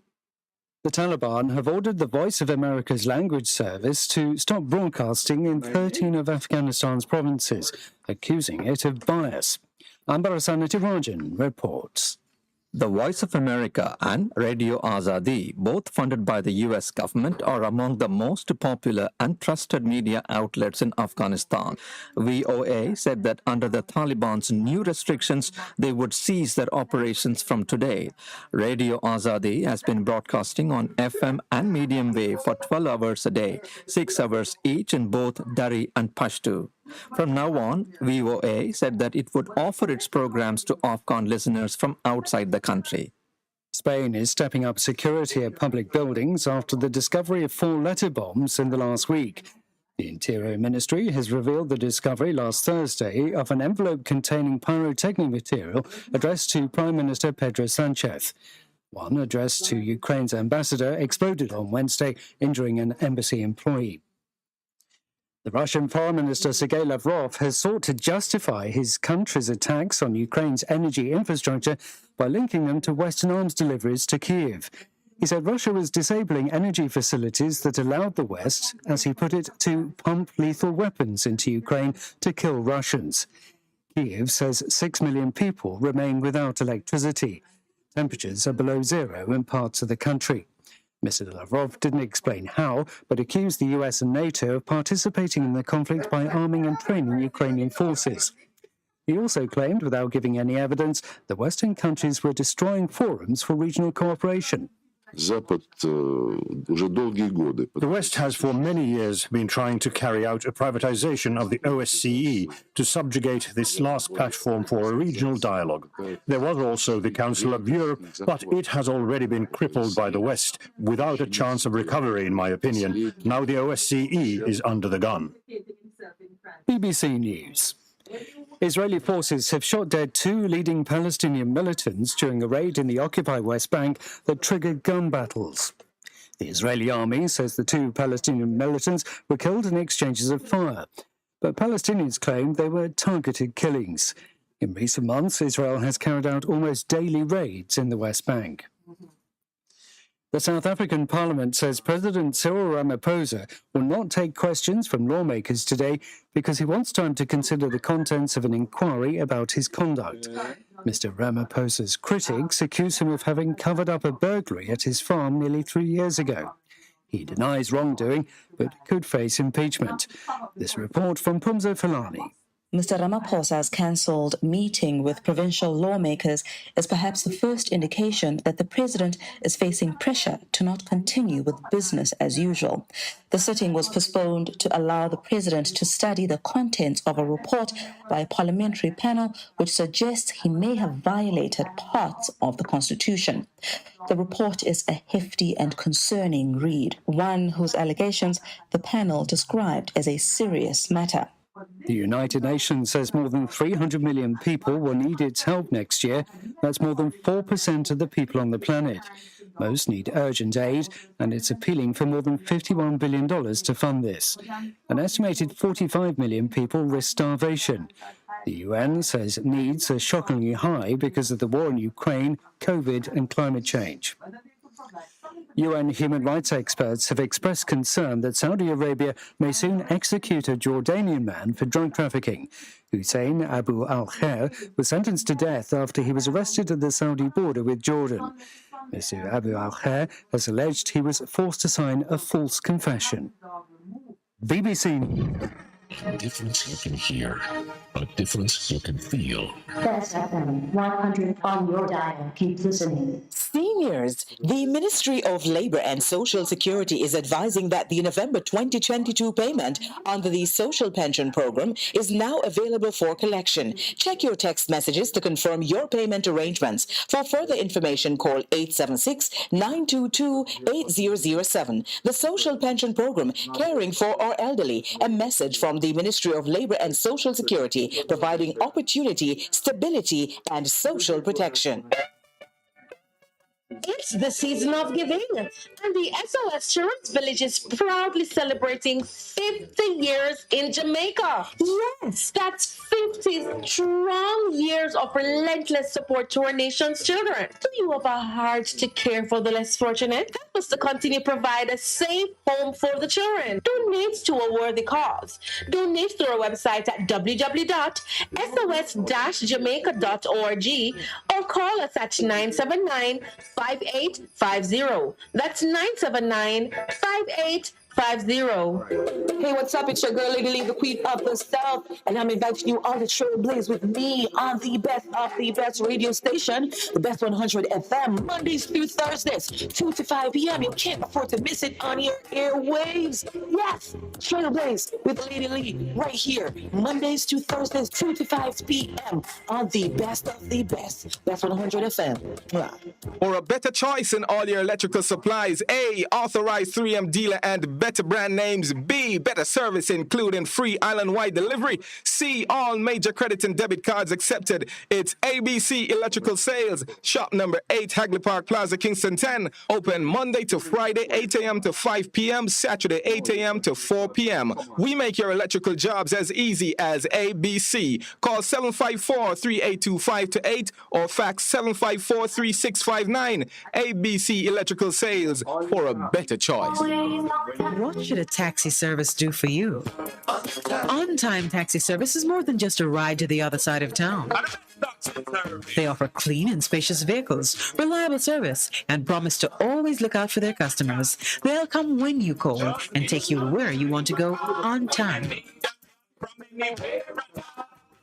You can call us at 926-3866. We are something special on the road. Veteran Printers for all your printing needs. We specialize in calendars, flyers, brochures, and more. Call us today at 968-7506. That's 968-7506. Or visit us at 4 East Bloomsbury Road, off Hagley Park Road. Veteran Printers, your best choice in printing. We, the people of Jamaica, are tired of the corrupt system. We're tired of the promises and we want real change now. It's time to make our voices heard.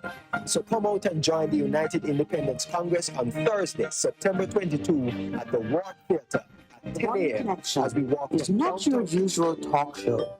We aim to stimulate discussion and chart new paths to self-empowerment. So please join us, Minette and Percy, on the Morning Connection, Mondays to Thursdays, 6 a.m. to 10 a.m. on Best 100 FM. It's good, it's better, but nothing beats. Good morning, welcome back. We'll be joined shortly with our guest this morning, all the way from the BVI. Is it Tortola? Tortola. Tortola. Yeah. I passed through Tortola. So I'm dialing now. What's important in this conversation is even just understanding how the relationship between the people on the ground. Hold on. It's not. It's calling. It's not calling. It's not ringing. Yeah, it's understanding the intricacies of the relationship between the people on the ground in the territory and the British government. Earlier, I had made some comments about, well, first, Percy recognized that imperialism is the new, well, it has taken the new face of globalization. So now the former slave owners are seeking to replace the economic power that they had under chattel slavery. They're trying to replace it by just invading your country with their large corporations. All right, I gotta make sure that this call goes through. It's not happening at the moment. Yeah, but I give it a little time. Doing a call. It's an internet call, and it's. I want to mention something else that I just read to you. Elaine Ross Williams, I feel your pain, so I read your letter, published in the Gleaner today. This lady shares boundary with a dog owner, and her bedroom is right above wherever the kennel, let's say that, and she's now having health issues emerging from all the noise that the dog makes, and she's not been able to arrive at any accommodation with her neighbor. She tried to use the Restorative Justice Center, and they tell her that she lives in a Topanaris area. Them can't help her. She's reported it to the police. They haven't got around to doing anything. She's gone to even the JSPCA. They sent her back to the police. And it is a recurring tale of noise pollution being the cause of ill health and bad neighborly relations. I think when neighbors are unable to arrive at an accommodation, the regulatory bodies that deal with it, starting with the police, need to respond. They need to respond. All right, trying again to make the call. This time it's ringing. Mr. Hodge, good morning. Hello? Hello. Hello? Good morning, Yes. sir. Are you hearing me? Yes, I'm hearing you very well. All right. Good morning. Welcome to the Morning Connection. Thank you.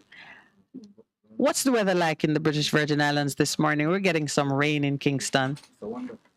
We had some rain earlier in the morning, early mornings, but it's bright and sunny. Bright and sunny. Big cruise ship. Big cruise ship in the harbor. Ah. Okay. Yes. You know, the British Virgin Islands continues to be one of my favorite places in the world. For those who haven't been, some of my listeners may not have traveled there, how would you just describe? I want to paint a picture of the place. So as we talk a little bit about the politics, people can have an appreciation of what the area is like. I'll start you off by sharing a memory. I just remember some of the steepest driveways ever, because it's the whole place is a series of volcanic islands that are small and beautiful. And I didn't see a single river anywhere. Yes. Morning, Pastor Percy. Good morning, sir. How are you? I am very good. I'm very good. I've been to Tortola, passed through. Nice place. As you said, Really? steep. Long time though. It has not changed. It has not changed. Yeah. No, it hasn't. Yes. And what I remember too is that although you do a little bit of farming, just about everything is imported. Yes. It's the first place I had to buy water, drinking water. Don't remember having to buy water anywhere else. So the BVI economy depends a lot on imports and on having good trading relationships between, you are a British dependent territory. Yes, we are. And you have good relationships with your USVI neighbors, because I remember people even work in the USVI, traveling over by boat to Tortola. Yes, well, that comes from a long-standing culture where the people of the British Virgin Islands had to migrate to the U.S. Virgin Islands in the early 50s and 60s to make a daily bread, living, because agriculture had phased out in the BVI. We used to be a heavy agricultural island. We used to supply the U.S. Virgin Islands with coal, meat and fish and so forth. When the USDA came into effect, it shut down the agricultural trade that you used to have previously. And so now the BVI economy is fueled mostly by, is it the financial services sector? What goes on there now? Yes, the financial services, 60% of our revenue come from the financial services, and the other percentage come from tourism.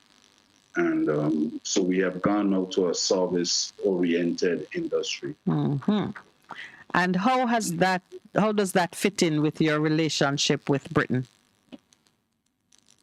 Well, interesting enough, it has come now to more with the Russian-Ukraine war. Yes. With the embargoes and the money, transferring of money. So England, the UK is watching and has put us on notice to cease any transaction monetary-wise.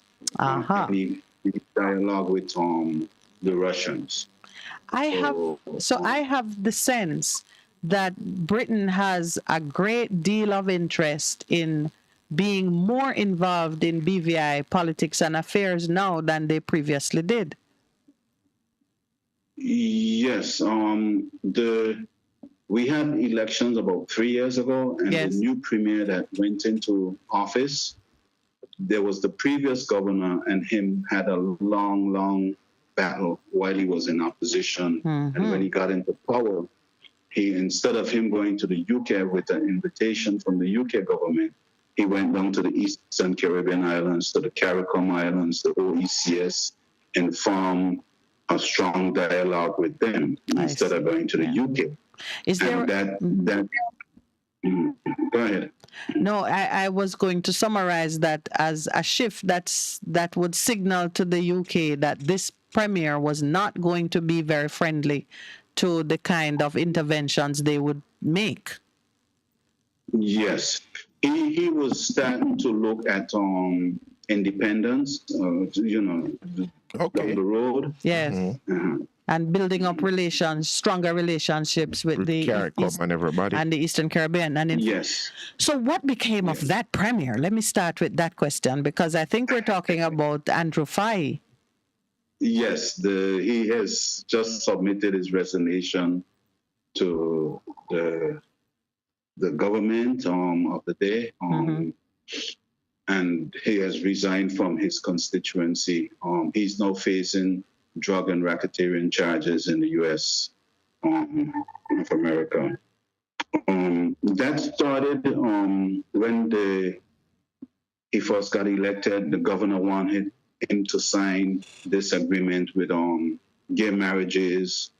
We had the hurricanes and the floods and everything like that. They wanted him to sign a $400,000 loan agreement that he didn't think the conditions was in the best interest of the BVI. There was the repatriation issue that came up and so forth. And so there was a number of loggerhead with the UK that they were trying to force on the premier at that time. And he was resisting. He was resisting them. Yes. And the next thing that happened now, he very famously got caught. Yes. Well, what happened is the former governor Jaspert, he was accusing the politicians of corruption and drug trafficking and all those kind of things before he left office. Yes. Before his term was ended. So before he left office, he requested a commission of inquiry, and corruption of the government and so forth. He brought out this gentleman, Hickenbottom, to lead the investigation, commission of inquiry. So let me ask you, how did the average BVI Islander take this? I mean, were they themselves concerned about corruption? I was about to ask that did they question. see it as a necessary step, and did they see the British as being the ones to do it? There's a split in the percentage of that, and it's at the time it was welcomed by the locals because the We have a 300 and average for the last 5, 10, 15 years, a budget of 330 million for a population of 30,000. And the infrastructure, the road, the sewage, the water, you haven't seen no improvement in that. And for a very, very long time. So there was this, yes. So so 1 sec, Mr. Hodge. What you were saying is that you have a budget of $350 million US. You have a 30,000 you have a population of 30,000, and you as locals didn't see where the money was going. Yes, they couldn't see. Yes. Okay. So there's number of suspected corruption in large construction projects that it is alleged that there was construction in these projects and other things and so forth. So the people thought it's a good move to bring this to a head. So the Commission of Inquiry was welcome. But how do they now view the fact that the main casualty of it seems to be, who are the main casualties? Let me not put words in your mouth. Who are the main casualties right now are civil servants and politicians. They had a former politician, minister of education and sports, and got entangled in the COI investigations, where there was a wall built around the high school, the one and only high school in the BVI, that costed $450,000, and there was about 20 to 30 different contractors, and they was divided into small petty contracts. So when these senior civil servants are taken out, who replaces them? Are they being replaced with locals, or are you seeing an influx of expats? Expats, yes. Well, based on the threat and the implementation of the suspension of the Constitution holding over the BVI and the politicians' head. The governor actually right now people feel that he's running the country based on the instructions that he gives to the now sitting premier. It seems like he have to carry out every instruction that the governor is given in fear of the Constitution being revoked.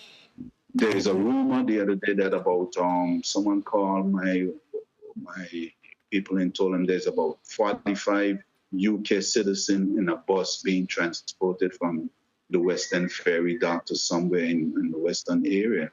So what he's doing now is he's bringing in his people, some of his own people, claiming that he's training or retraining the civil servants.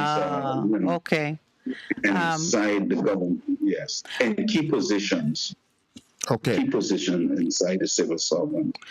Do citizens feel that they are on a path now to fair and free elections, to have a local, a homegrown government back in charge of business? We are constitutionally due elections in May next year. Normally, when you have that sort of scenario, there's a campaign going on now, right? Yes, there's no vision, no sight of no early campaigning going on, no presence. There's just probably one lone campaigner. I don't know if you remember him, the Honorable Dr. Pickering, yes, who's out there, campaigning as an independent candidate because he broke away from his party, the NDP. And he's an independent candidate. So he's the only Lone Ranger on the campaign trail. Okay. Right now. What is your seating capacity? I was just wondering, how big is the house? What's the size of the National Assembly? How many seats? Constituency do you have? We have a government makeup of 5 electoral districts, which is from the administration, which form the House of Assembly. And then you have the opposition, which makes up the other 10 or whatever is in government or who's backbenchers and that. Yeah, so you would at least expect to see, 10 persons, at least 10 persons should be out there talking to the population about elections and the election choices. I know that the church community is very vibrant. How are they being of service to the people as they go through what is crisis? This crisis? How is that part going? Okay, we have the Christian Council community, which is made up of different pastors and from different churches and denominations and so forth. The present governor feels that the Christian Council was put together and handpicked by the former premier and that sort of thing. So the governor does not have no regards from what the public is seeing for the Christian Council opinion, because he seems to think that they were put there by the former premier. The former premier was a praying man. He used to call National Day of Fasting and so forth, and for the country. But in his allegation of the DA, there were some tapes that compromised his religious journey, where they were accusing him of some involvement with Obeah and some witchcraft person that he owed money to. Yes. And that the money. So he's been. So you're saying now that this premier has been discredited as a Christian believer, as a man of faith. He has been discredited as a person of integrity. He has been discredited as someone who can be trusted in political office. He has been completely discredited in the eyes of the people. Yes, he has. And it is sad, because he meant well, and the people right now in the country are saying, if Mr. Andrew Foy was here, the country wouldn't have been in this position, because the economy has taken a hit. The economy right now is very, very slow. There's no movement economically. Yes. No new movement economically in the BVI right now. All right, sir. On a lighter note, yes. I think your daughter is an athlete. His niece. Is a niece or your daughter? Did you hear that, Mr. Hodges? No, I didn't. Well, saying on a lighter note, your daughter was recently here at Carifta Games. His niece. His niece. Explaining. My niece. So that's some a ray of hope, in terms of what has been happening recently. Yes, it's a ray of hope, but the hope is in the getting our constitution back into the hands of the people. And being in control of your politics. And being in control of our country. Right now we have an uncertainty, a spirit of uncertainty over the country, a spirit of fear. If you're doing business with the BVI government right now, the civil servants, this is in fear and trembling, because they have this threat of when they arrest you, there's a charge of breach of a public officer. Yes. Breach of a public officer is a very vague charge. I see what you say. You don't even know. I'm not a lawyer, but so persons don't even know what could amount to a hostile charge against them. Yes. Not a good thing for people to in a working environment. All right, my brother, we have come upon our 8:30 break. I thank you so much for taking the time. Gregory Hodge, James Hodge. I know you did run for politics at least. Well, how many times you were in? How many times? One time. Only one time, and that cured him. But probably time it probably come and Esther for such a time like for this. such a time as this. Thank you so much for sharing with us. I wish you all the best. My wife doesn't want me to participate, not even campaigning. That's because she's a Jamaican and she don't trust politicians. Yes. All right, my brother. I hope I get my Jamaican passport before any lashback from this interview. Okay. Yes, you can get asylum. Yes, I'm supposed to be in Jamaica early next year, so I will seek to get my Jamaican passport. All right, sir. Just in case. We'll do what we can. Thank you so much, and have a great day. Bye. Okay, Sister Minute. God bless you, my brother. Day. Bless you. Have a good weekend. Amen. Right, thank you. Amen.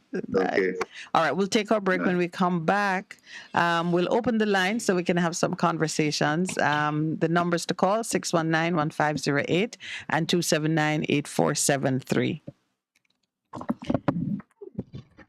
A difference you can hear, a difference you can feel. Best FM 100 on your dial. Keep listening. Seniors, the Ministry of Labor and Social Security is advising that the November 2022 payment under the Social Pension Program is now available for collection. Check your text messages to confirm your payment arrangements. For further information, call 876-922-8007. The Social Pension Program, caring for our elderly. A message from the Ministry of Labor and Social Security, providing opportunity, stability, and social protection. It's the season of giving, and the SOS Children's Village is proudly celebrating 50 years in Jamaica. Yes, that's 50 strong years of relentless support to our nation's children. Do you have a heart to care for the less fortunate? Help us to continue to provide a safe home for the children. Donate to a worthy cause. Donate through our website at www.sos-jamaica.org or call us at 979-5850. That's 979-5850. Ready.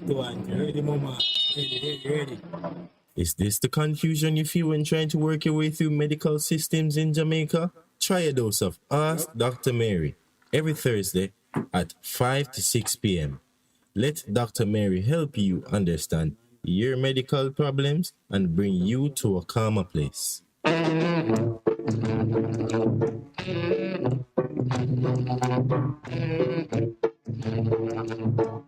For a better choice in all your electrical supplies, A, authorized 3M dealer and better brand names. B, better service including free island-wide delivery. C, all major credit and debit cards accepted. It's ABC Electrical Sales. Shop number 8, Hagley Park Plaza, Kingston 10. Open Monday to Friday, 8 a.m. to 5 p.m. Saturday, 8 a.m. to 4 p.m. We make your electrical jobs as easy as ABC. Call 754-3825-8 or fax 754-3659. ABC Electrical Sales, for a better choice.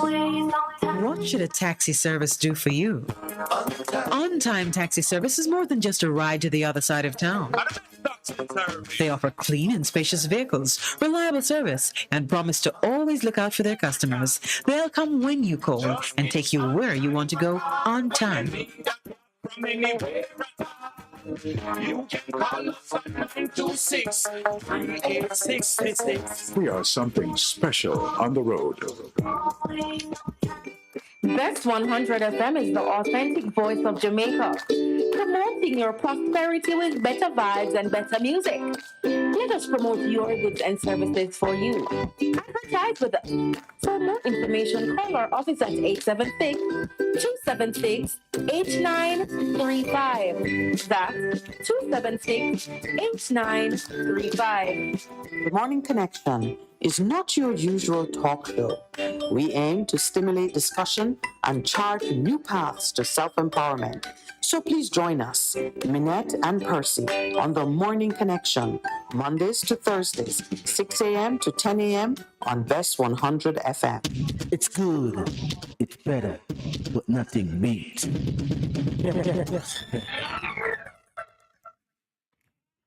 Good morning. Welcome to the Morning Connection. The lines are now open. Good morning. On the line. morning. Good morning. How are you, sir? Good morning. Thank you about this other treatment here, man. How you do, sir? Catching us in house on a Thursday. Yes, man, I'm here. Always listening, but don't call, don't call really often, but listening. Mm-hmm. I love it when you call, though, so what you saying now? And thank you for the program over there. The tolerance and humility. Yes. So I just want to touch on a few topic here. I tried to call it, but I couldn't get you. But go ahead. Go ahead, man. We're listening, my brother. Go ahead. Yes. And what I want to talk about now is the crime fighting issues there and the decision we're making.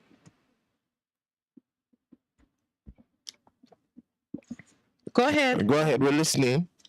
Our leaders there, we have to, we as people and also as leaders, we have to listen to the voice around us.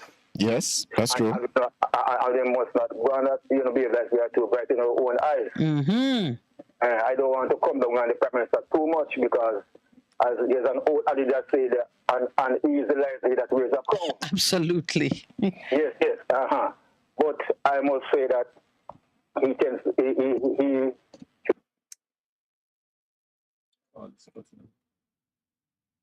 I don't know what is happening to with your phone, but your call cutting in and out. Like right now, I'm not hearing you. No, I'm not hearing you. Not hearing you at all. Just a faint. Hear me now. Not hear me at all. You're back. Yeah, but I am back now. Yes. Yes.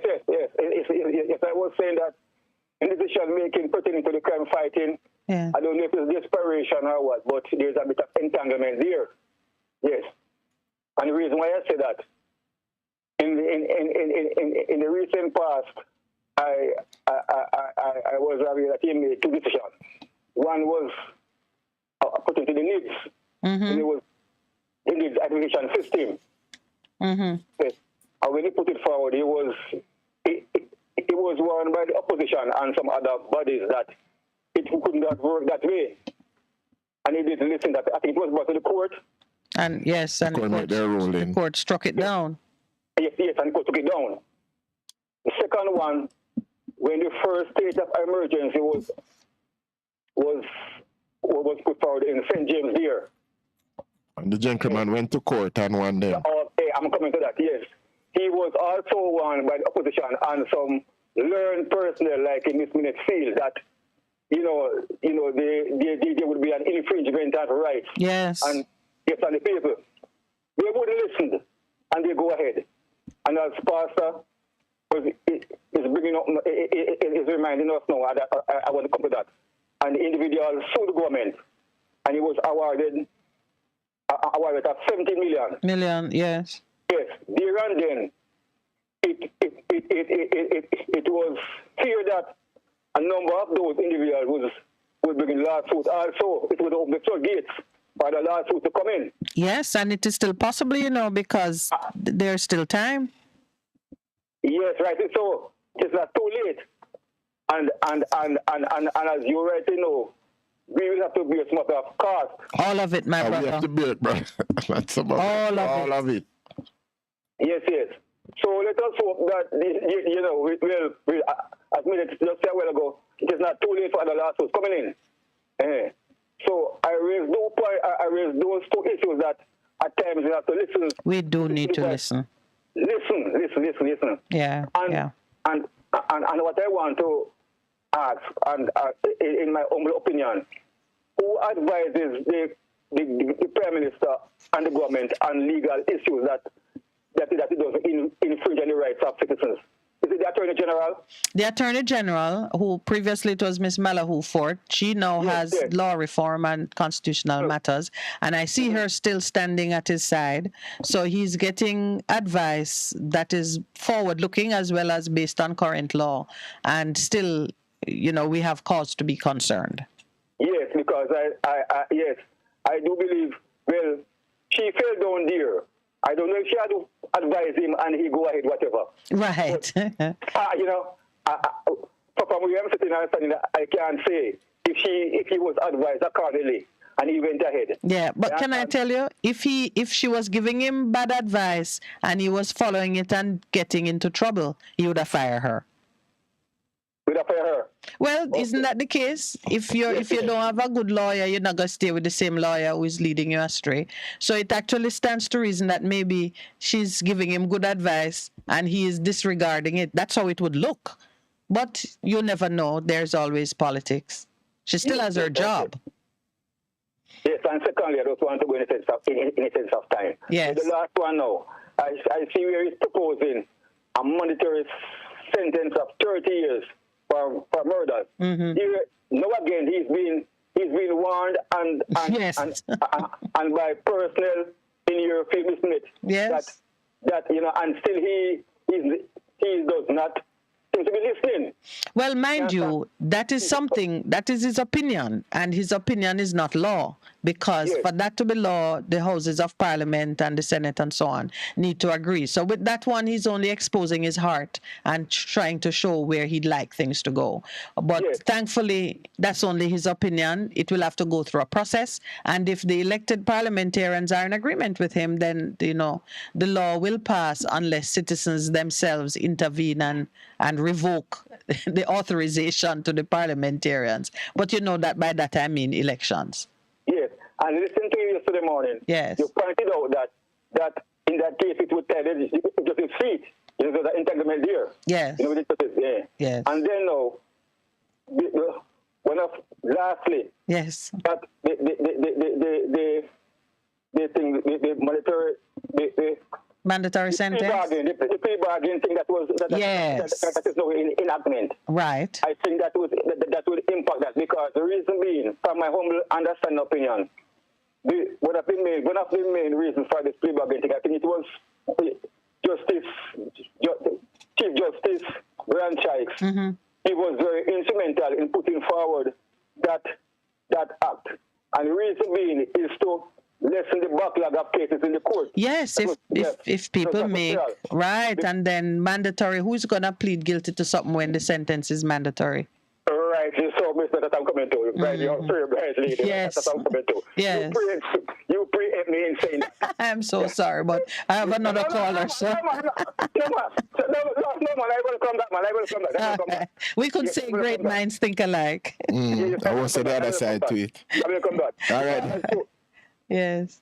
Because as you rightly know, and Pastor, there are cases that take 2, 3, 4, 5, 6, 7 years. It is that is before they come to the court for trial. For many reasons, outstanding forensic reports, police statements. Yes, no. Getting coming. Yeah, no jurors. Yes. Judges overworked. Yes. Yes, and so because of that, to the space that we have here, we have the space problem. So as you rightly said a while ago, this 30-year thing would impact that. Because as you just said a while ago, an accused, knowing that he would pleading guilty or pleading guilty, that is 30 years. Yeah. So why would he plead guilty? Why would you plead guilty? Take your chance, right? All right. All right, my brother. Hoping that he can probably, get a breakthrough. Yes. All right. And that would also put us back to square one with space and time factor. With the court. efficiency of the court system. Thank you, my brother. Welcome your input. Yeah, man. Good morning and welcome. Morning, ma'am and sir. Good morning. Morning, sir. How are you? Oh, yes, Mr. the Prime Minister in the state of emergency. Yes. He come across as if he doesn't respect a court decision that might have been wrongly decided. Probably not because he's an old lawyer still all the same, but at least he has a lot of legal advice around him. He sure does. Yeah, that's how he come across, Well, an officer of the court supposed to know that she has to respect the court decision, right? Yeah, and so it might have been wrongly decided. Yeah, and you've seen the shades of that lack of regard in many ways. He has displayed it. Even last week at the down by the hotel, I got the news that the opposition senators decided not to support the SOE, the extension. Yes. And the language that he used, You can know that, and at least those are legal matter, he should have referred to the advisor around him, legal advisor. Like I think he was saying that anything to save life and then wait. But that means, in other words, that's a breach the Constitution. He would breach the Constitution. Right, yes. But from the time he appointed the Chief Justice in an acting capacity, as if to say you could just send him a letter to say, you know what, when they put you on, what you call it, probation? Yeah, that's when he put the Chief Justice on probation, it was a signal as to how he regards the judiciary. Yes. And then time and again. Yes. A majority of his fellow parliamentarian allow him to get away with it because you were talking about the parliament. We have a rubber stamp in parliament back when, you know. Yes, but I realized something, my brother. Each side want to take advantage of the looseness when they have the ball. I know that. So they're not interested in changing it. That, let me tell you, man, that realization kept me up a little bit because I said, it's not that we're not bright when we see these things. It's not that anybody miss it. When people are come, we look bright like them, they want to help us out of the cesspool kind of my Lord. They shoot them down. I don't know if you were listening to the interview just now about the BVI and see the progression of events. The Premier was giving the British a hard time with some policies they want to introduce, including same-sex marriage. And the next thing you know, there's a commission of inquiry into corruption. And perhaps because they knew he had a problem, he ends up being entrapped in a sting operation by the DEA, and he's now under house arrest in Florida. A little bit about the arrest part of it. Yes, but the context. Back home, if you don't mind. I don't mind because we do the same thing here. So the Prime Minister intend to reinstate a new state of emergency, advise the governor accordingly. Well, he says that he's watching carefully to see if there's any adverse movement, and he is fully prepared to do it. All right, he might have seen lock up some youth over a period of time and put them in a holding era. After they let them out without no charge or anything like that. Do you think that's the way to go? It cannot be the way to go. Can't be the way to go. And that there are other Jamaicans sitting comfortably in their space saying that is how I want to feel safe. It's hurtful. It's hurtful. I must have told you that they have been targeted with this state of emergency, you know. They just need opportunity in the legal system, you know. There's opportunity they need in the legal system. Yeah, because they are the lowest level of the crime architecture. They are the lowest level. Yes, and when the money is that come and make available to assist those some people call them dysfunctional or disaffected youth, at-risk youth. Yeah, some of the powers that be squander the money one way or the other. Yes, so they don't get the real benefit of it. And all of those inequities are what calls out for well-thinking Jamaicans to get into the conversation and push for the kind of change that will make a difference. It's not right. We have to do that. And we notice that our farmer Queen Councils, they are hugging up the King Councils now without fear nor favor. Lord have mercy, none of them. Both men and women. My career up the process. Some with Lightburn, Dr. Lightburn, it's the boy. You know what it start with the referendum first. Yes, but the debate will take a long time to, you know. Of course. Listen to me. Mark Olin, you know, so Mark Olin and Andrew Williams remind me of Bustamante and Norman Manley. Oh, my brother, yesterday someone said to me they've been looking at Mark Golding and they were seeing Buster. The lady said to me on the phone that she didn't see, because she didn't see it in terms of party lines. She saw it in terms of the rhetoric that's coming out, the words, the positioning that's coming out. Mark was saying more of what Buster used to say. She was saying to me. Bustamante, Mark Olin, it matters about me seat now. Yeah. About she. Yeah. Norman Manley, Michael Aim. Norman. Mark Golding and Andrew Williams remind me of Bustamante and Norman Manley. And Mark, I think when she named this last Friday, she compromised too much of her conscience, you know, this legal thing, right? Because she know about, she's a legal expert. And them are the whole compromise. But now, with the greater respect to Norman Manley, you compromise a lot of his conscience. You know, some people call it true political expedience. Mark Wolin doesn't decide to go down that road with Mr. Wolness. Well, if she's not gonna forgive him for right. Well, he's gonna forgive Norman Manley. You know, when some scholar in a recent time look on that Constitution and look on Norman Manley, really put his signature to that. People still wonder why. Maybe there was a gun to his head that they're not seeing. Gun? Political expediency. Just want to remain in the political limelight. That's why he did it. Yeah. Mark Golding, don't farm the fool, you know. Okay. All right, sir. I'm sure he has heard you. Okay. All right. Thank you very much. You're welcome. Hello. Good morning and welcome. Good morning. How are you? Very well, thank you. Yes. The more I listen to the different media, yes, the more I think that we think like a Pharisee and a scribe. And the reason I say that is that Christ says we look on the other aspect of the law, but the mercy, compassion we don't have. Aye. You do remember when in Matthew 14 when John the Baptist lost his head? Yes. And it was only because the Medes and the Persians say that they should not change the law cannot change. Be repealed. Even though they have a man in front of them, they're looking at the books of the law, and they're saying, oh, you're looking at the books of the law, but we can't change what's in the books of the law. So I want us to spill the man's blood. What I'm saying in a jiffy, you know, is that when you look at what happened in Jamaica for the last maybe 40 years, we have some things on the laws, the books. Nobody's trying to change them. You understand what I'm saying? Now, when we find ourselves that we start with knee-jerking, and we have no way out of it now, we have to try something to see how we can save a life. Now, are we looking at even, for instance, the so-called Jamaican justice, which I don't believe is not justice? Because the only thing we talk about is the person who committed the act, but nobody talk about the person who. Many of these boys that are going up and down, cleaning windscreen, walking up on the road, have nowhere, kneeling out their hands.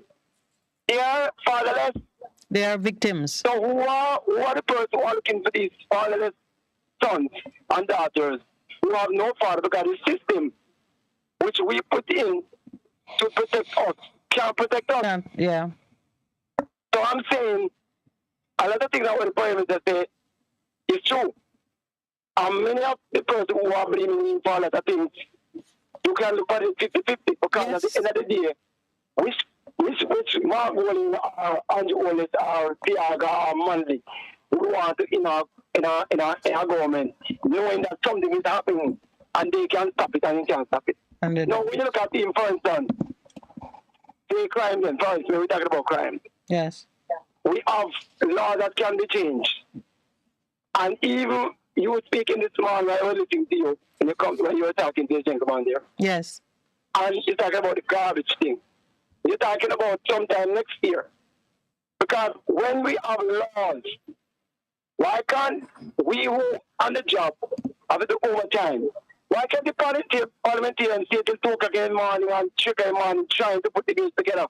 We can have some bills that we need to change. But at the same time, we're not spending any time on the bill.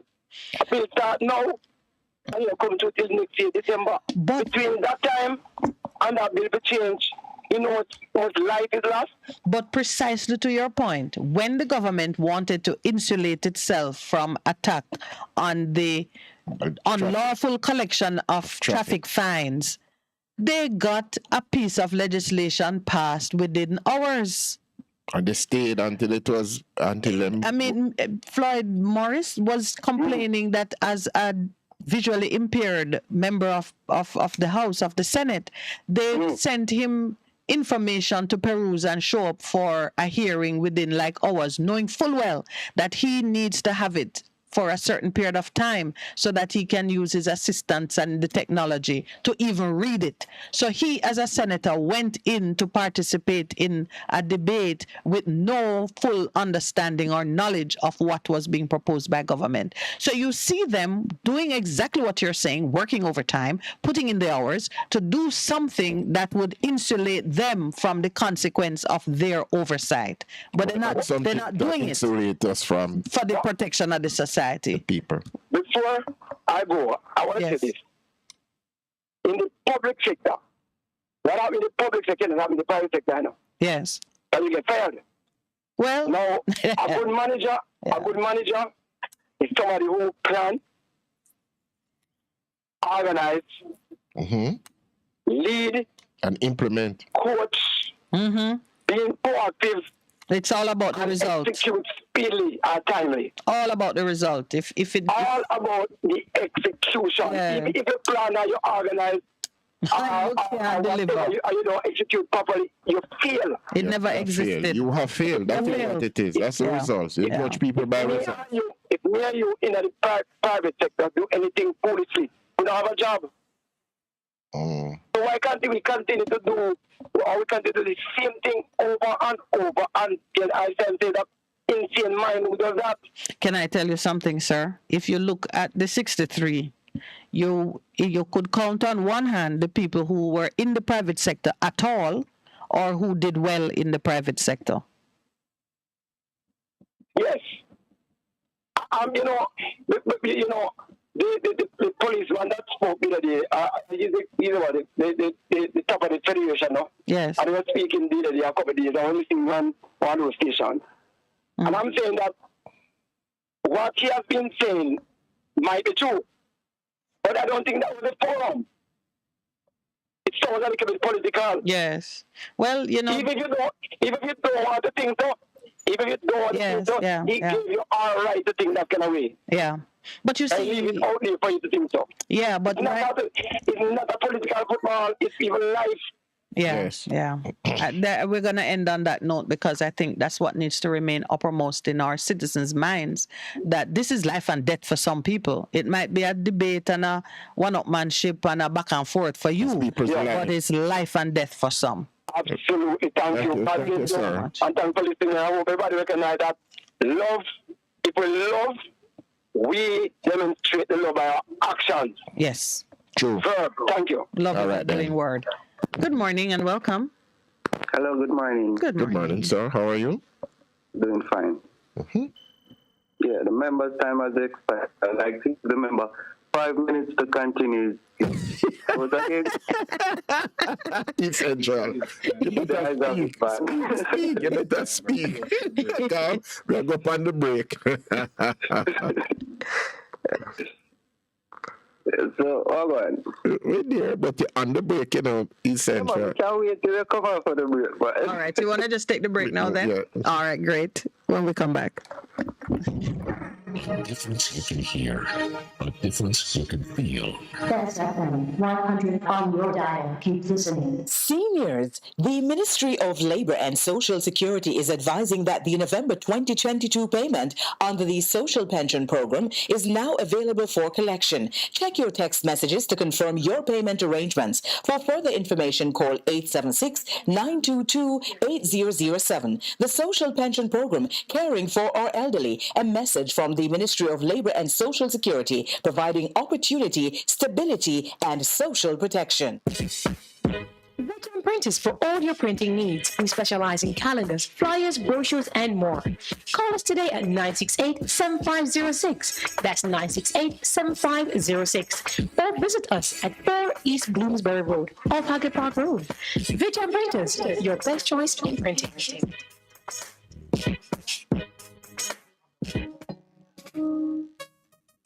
There will be days when you're too tired to move, to drive, but you think you have to because your vehicle won't wash itself, right? But no, you don't have to visit a car wash. 123 Mobile Car Wash will come straight to you.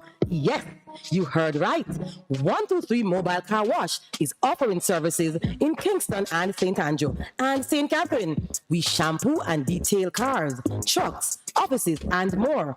No job too small. Call us at 876-631-3400.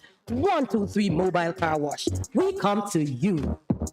Hey, what's up? It's your girl, Lady Lee, the queen of the South, and I'm inviting you all to trailblaze with me on the best of the best radio station, the best 100 FM, Mondays through Thursdays, 2 to 5 p.m. You can't afford to miss it on your airwaves. Yes, trailblaze with Lady Lee right here, Mondays to Thursdays, 2 to 5 p.m. on the best of the best 100 FM. Yeah.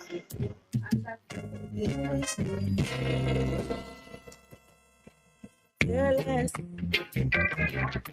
and love more, 'cause you open up the door.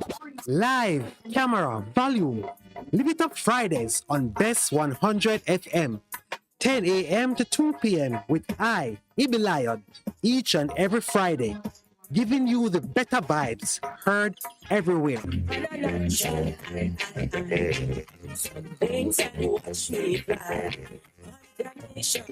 Best 100 FM is the authentic voice of Jamaica, promoting your prosperity with better vibes and better music.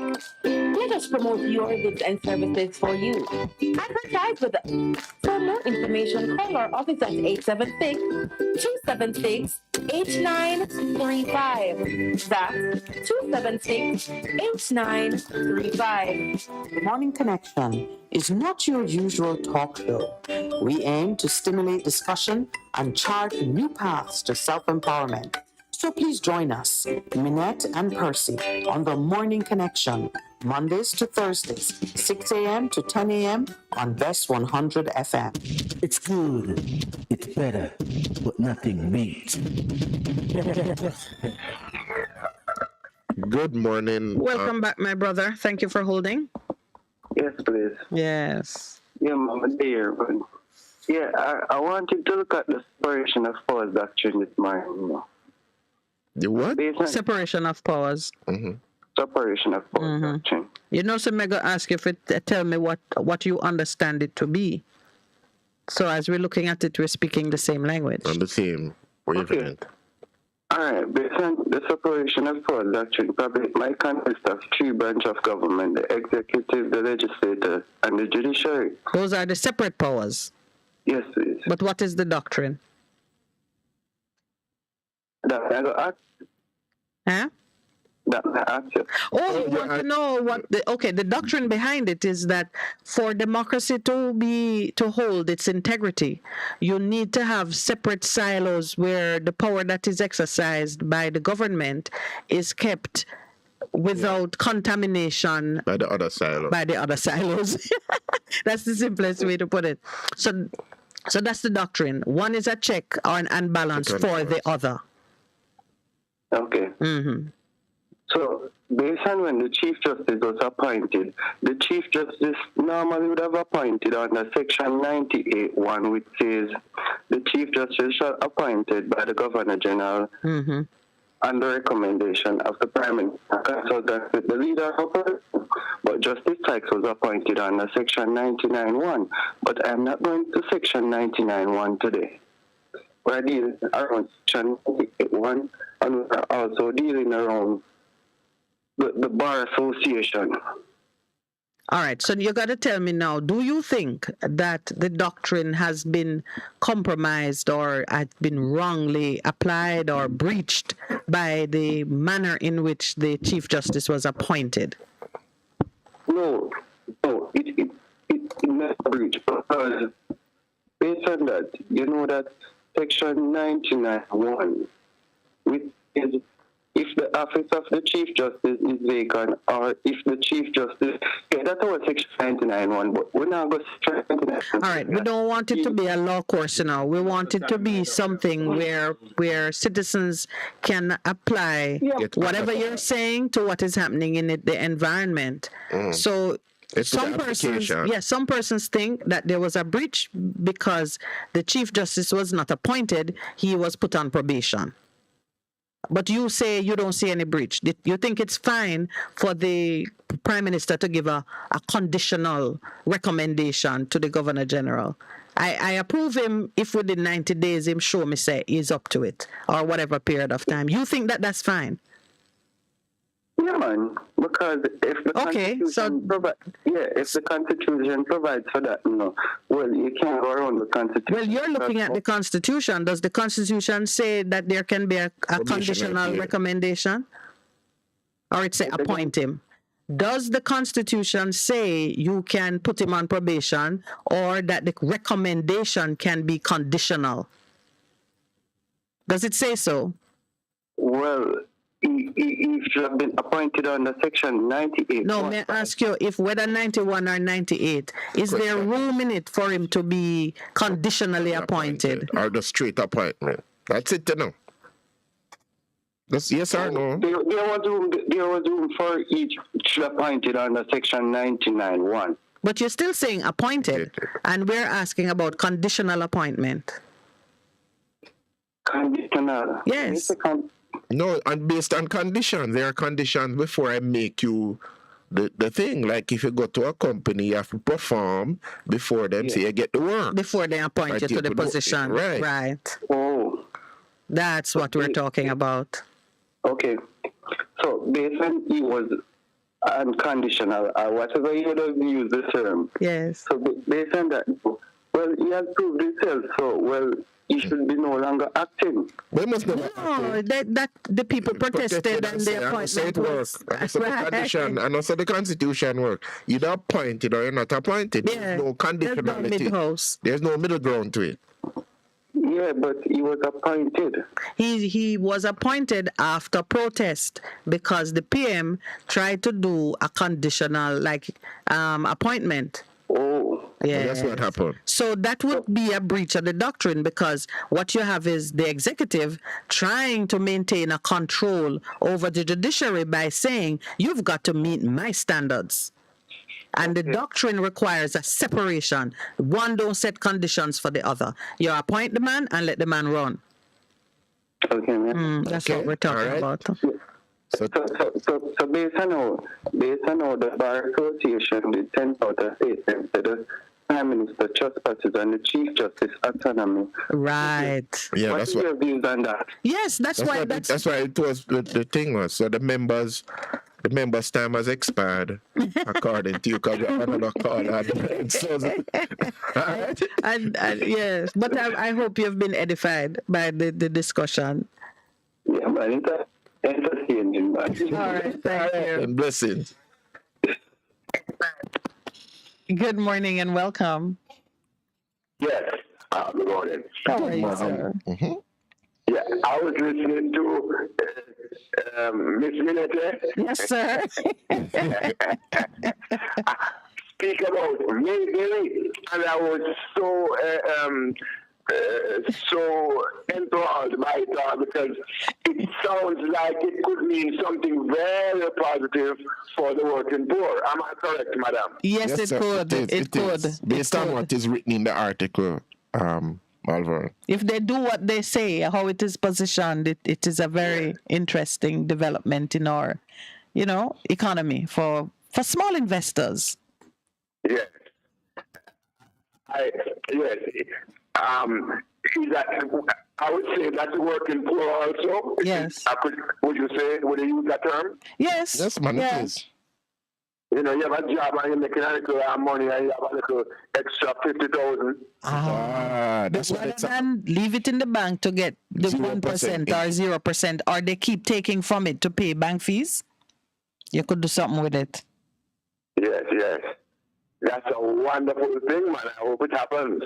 I hope so too. Listen, I'm gonna say something. I have always watched Mayberry do their trade in government papers, and they're very safe type of investment. But they shifted from that in recent but they have really shifted. They're addressing the gap in the market, which is what businessmen and the private sector is supposed to do. Don't look to government to put everything out your way. Take a risk. It's a risk they're taking, because it might not go, it's a major but it's a major step. Yes. Yes, that's wonderful. I hope it happens. Pastor, I heard you mention the talk that said it's a talk we've heard many years. Great minds. Think alike. I mean, I know, but as she said, I mean, never say anything after that. Believe it there. You said you will not say the other part. Yes, so leave it alone. Please. Right, please. Remind me of the other part. So, there's a reason why I want to talk about it for a minute. No, man, tell me what you... But fools seldom differ. Right, that very thing. Do you realize that both sentences are saying the same thing? Yes. Yes, man. Absolutely. Yeah, man. It's saying the very same Yes, thing. because great minds seldom differ. Yeah. Fools seldom differ. That means fools usually agree. Yeah, man, that is true. So what most people think it means two different things because at first we don't penetrate it. But I see how you see how language is so amazing and powerful, yeah. But listen to this. Only when you think about it, you realize what we're going to be. This is saying the very same thing. It is. But you notice, if you notice, it is the great minds that think. Yes. The fools seldom differing just means when you look at them, they look the same. Because it is the thinking that determines whether you are a fool or a great mind. I never got that, but I'm getting it now. Yes, but it's true. Because you're thinking. And great minds think alike. But Marvin, listen to this morning. Proverbs 13:1. A wise son heeds and accepts, and is the result of his father's discipline and instruction. Yeah. But a scoffer does not listen to remand and does not learn from his errors. Yeah. From the fruit of his mouth a wise man enjoys good, but the desire of the treacherous is for violence. The one who guards his mouth, thinking before he speaks, protects his life. The one who opens his lips wide and chatters without thinking comes to ruin. Food for thought. Yeah, but it emphasizes that it's the thinking. The thinking, yes. It is always the thinking that's important. Yeah, man. Thanks for reminding me. Yeah, man. Blessings. Thank you, my brother. Good morning and welcome. Good morning. How are you, Dixon? Yes. I see you guys are in good spirits, so keep it up. Well, it is Thursday, you know. But which arena I should put my foot in? Fools are great men. If you're thinking, then you must know you gotta be a great man. I'm voting for great man. You guys are not this morning? No, because of the rain. Rain. Rain. Oh, the rain? Yes. You don't like rain? You don't like the rain, Pastor? No, rain is a sign of goodness. I know it is a blessing. It's a blessing on those who will receive it. Yes, I receive it, but then with the equipment and so on, you know what could happen. Yeah, the equipment don't like the rain. I got you. Oh boy, listen. Yes. Mr. Net, please remember the pensioners, that exposure. Okay. Okay. NIS. Ah, yes. Yeah. NIS. And it applies so the other one too, government pensioners. Yeah. There's some trouble. Yeah, there's some. Yeah, that's true. You need to organize how they do the life certificates and make sure it's working, and they should see a way to help people to shift over those who need some help. So not everybody can handle it. Thank you for reminding me. Thanks for reminding me. Yeah. Right. You guys keep it up. Thank you, my brother. We'll talk again. When is our meeting session? Have a date yet? It's not here about it. It probably happened before the year is out. We have to do something together. Mm-hmm. as we did the previous year. Blessings to you. Let us know. All right. Yes, sir. And Pastor, I don't know if you have the number. I want to discuss about the proposal for prison. I'd like to run it past you before I go out deeper with it. All right then. So give your number to the engineer as you're hanging up, and then I'll call you after. All right. Very good. Thanks. All right. Have a great day. All right, bye-bye. You too. Thank you. Hello. All right. So you got an opportunity to read from Proverbs 13, and at the right time too, just as we were delving into the great minds and the thinking man. Good morning and welcome. Morning, November. Morning, all good, African. How are you? Present and I give thanks right now. Good to be here, you know. It's late to the man in the area talk about land. Where they say that like the government do the land.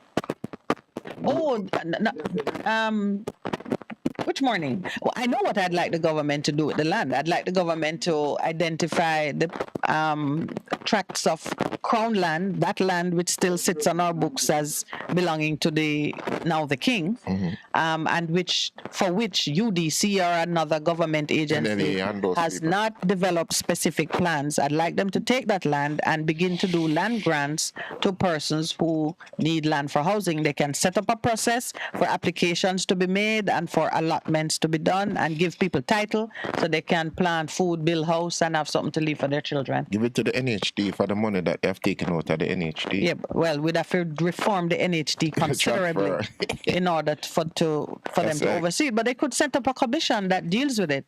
Which reminds me, I think the UIC sent out a press release recently. I wanted to speak to them on it before I refer to it, but they're talking about a commission that would oversee distribution of land. So there are some ideas out there piggybacking or pushing the same narrative. What's your interest in it, my brother? Yeah, come here, give you advice on it. I mean, we really love this, the way they talk on it, so if the government could take up that initiative, you know. Yes, I was encouraging. I remember now. I was encouraging the Prime Minister to shift from the overfocus on states of emergency and the like, and begin to address the root problems that are distracting people, occupying their mind, and look at local. I said he should join the reparations effort in a real way, and start with some local actions, such as taking the thing called Crown Land and letting it be the first point of distribution for the benefit of persons who need land. That is a really good enough community. I will check it out right now. We are export, not even half of what we are import in our food. Not even half we not export, Miss Minute. Yes, that is the trade imbalance that many people talk about. And you see, even with Mr. Clark, finance minister, saying he's going to open the doors for billion-dollar investors to come in. You can look at putting money in agro-processing so that small farmers can take a co-op style approach to planting and then processing and giving longer shelf life to some of the seasonal fruits and foods that we have here. So you don't have to be a big farmer to have technology available to you. So yes, I get you. When they bring in the big investor, they might do that long time now when I'm in. Well, it's going to get bigger and bigger. But them still buy the food from the raw material from other countries. From overseas. Yeah, because unless you increase the productive capacity in this island, out of the people and the land where we have, we're always going to import. So when they must bring in big investor, and it's still not the problem. No, it wouldn't. The problem is we need to make our own raw material. But what we see where it can help the problem, African, is that you need money to invest in the equipment and the factories that would help you to produce the raw material. You do need money to do that. Yes, so that investment money can come in and do it. But it needs... But we say not doing it. We see that in a minute. Currently, it's not doing it. But he's talking about new money. He's saying, let's open the doors to some supersized investors. And when they come in now, you and I are talking about what would they do. To drive the government, drive the policy of what So to we do. have to make sure.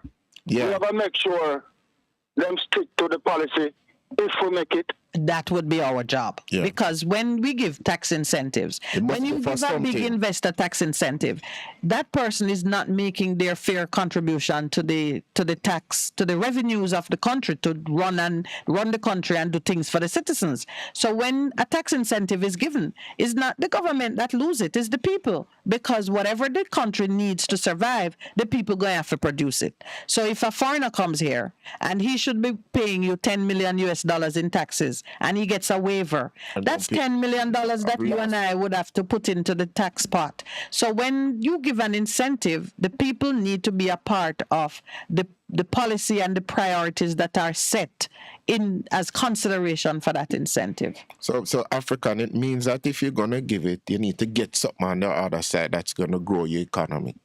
If you give away 10 million, that 10 million on the other side must be multiplied in a way that everybody in the country is feeling the impact of it, not only in the short term, but in the long term. Positive impact, because we usually feel the impact. Yeah, but the negative is negative, yeah. Yeah.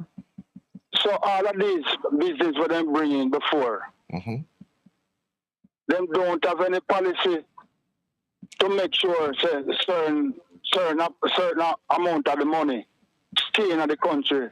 No, they don't, because we have some general trade agreements that says we can't treat foreign investors different or worse off than we treat local investors. And local investors are not put under any restriction about what they do with their money after they've made it. So typically a foreign investor makes money here and they take it back to their home country. In fact, there are many local investors who don't even collect their money in Jamaica.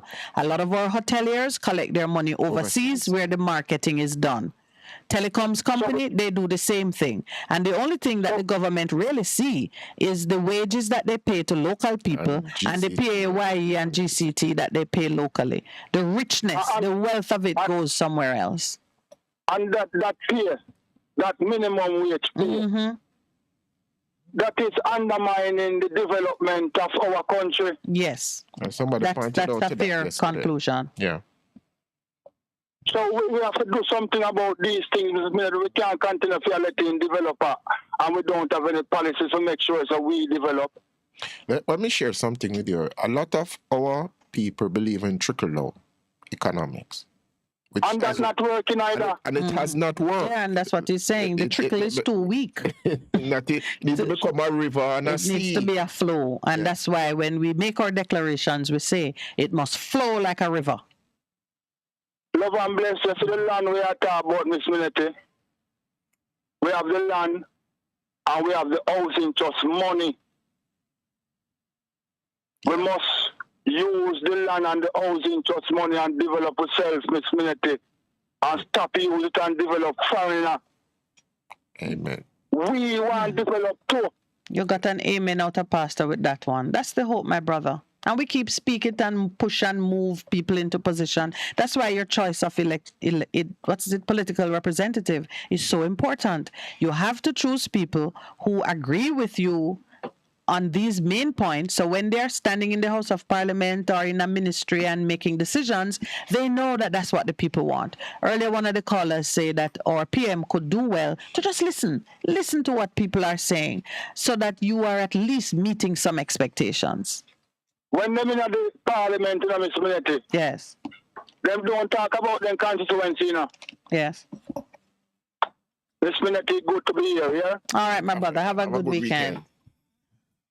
Oh, do we have another caller? Okay, we're going to start our wrapping up because producer and I have an engagement elsewhere. So we're leaving at 9:30. can I just say my own personal thank yous? I'm always so grateful for the callers and the way they share with us, the things they say that push us a little closer. We know that it is slow work to change mindset. And I don't believe that it's laws that going to change mind behavior and so on. It has to change from the heart. And, your faith comes from hearing. And then you do what you hear. So we're building up your faith and your resolve to fight for a better Jamaica. May it be so in Jesus' name.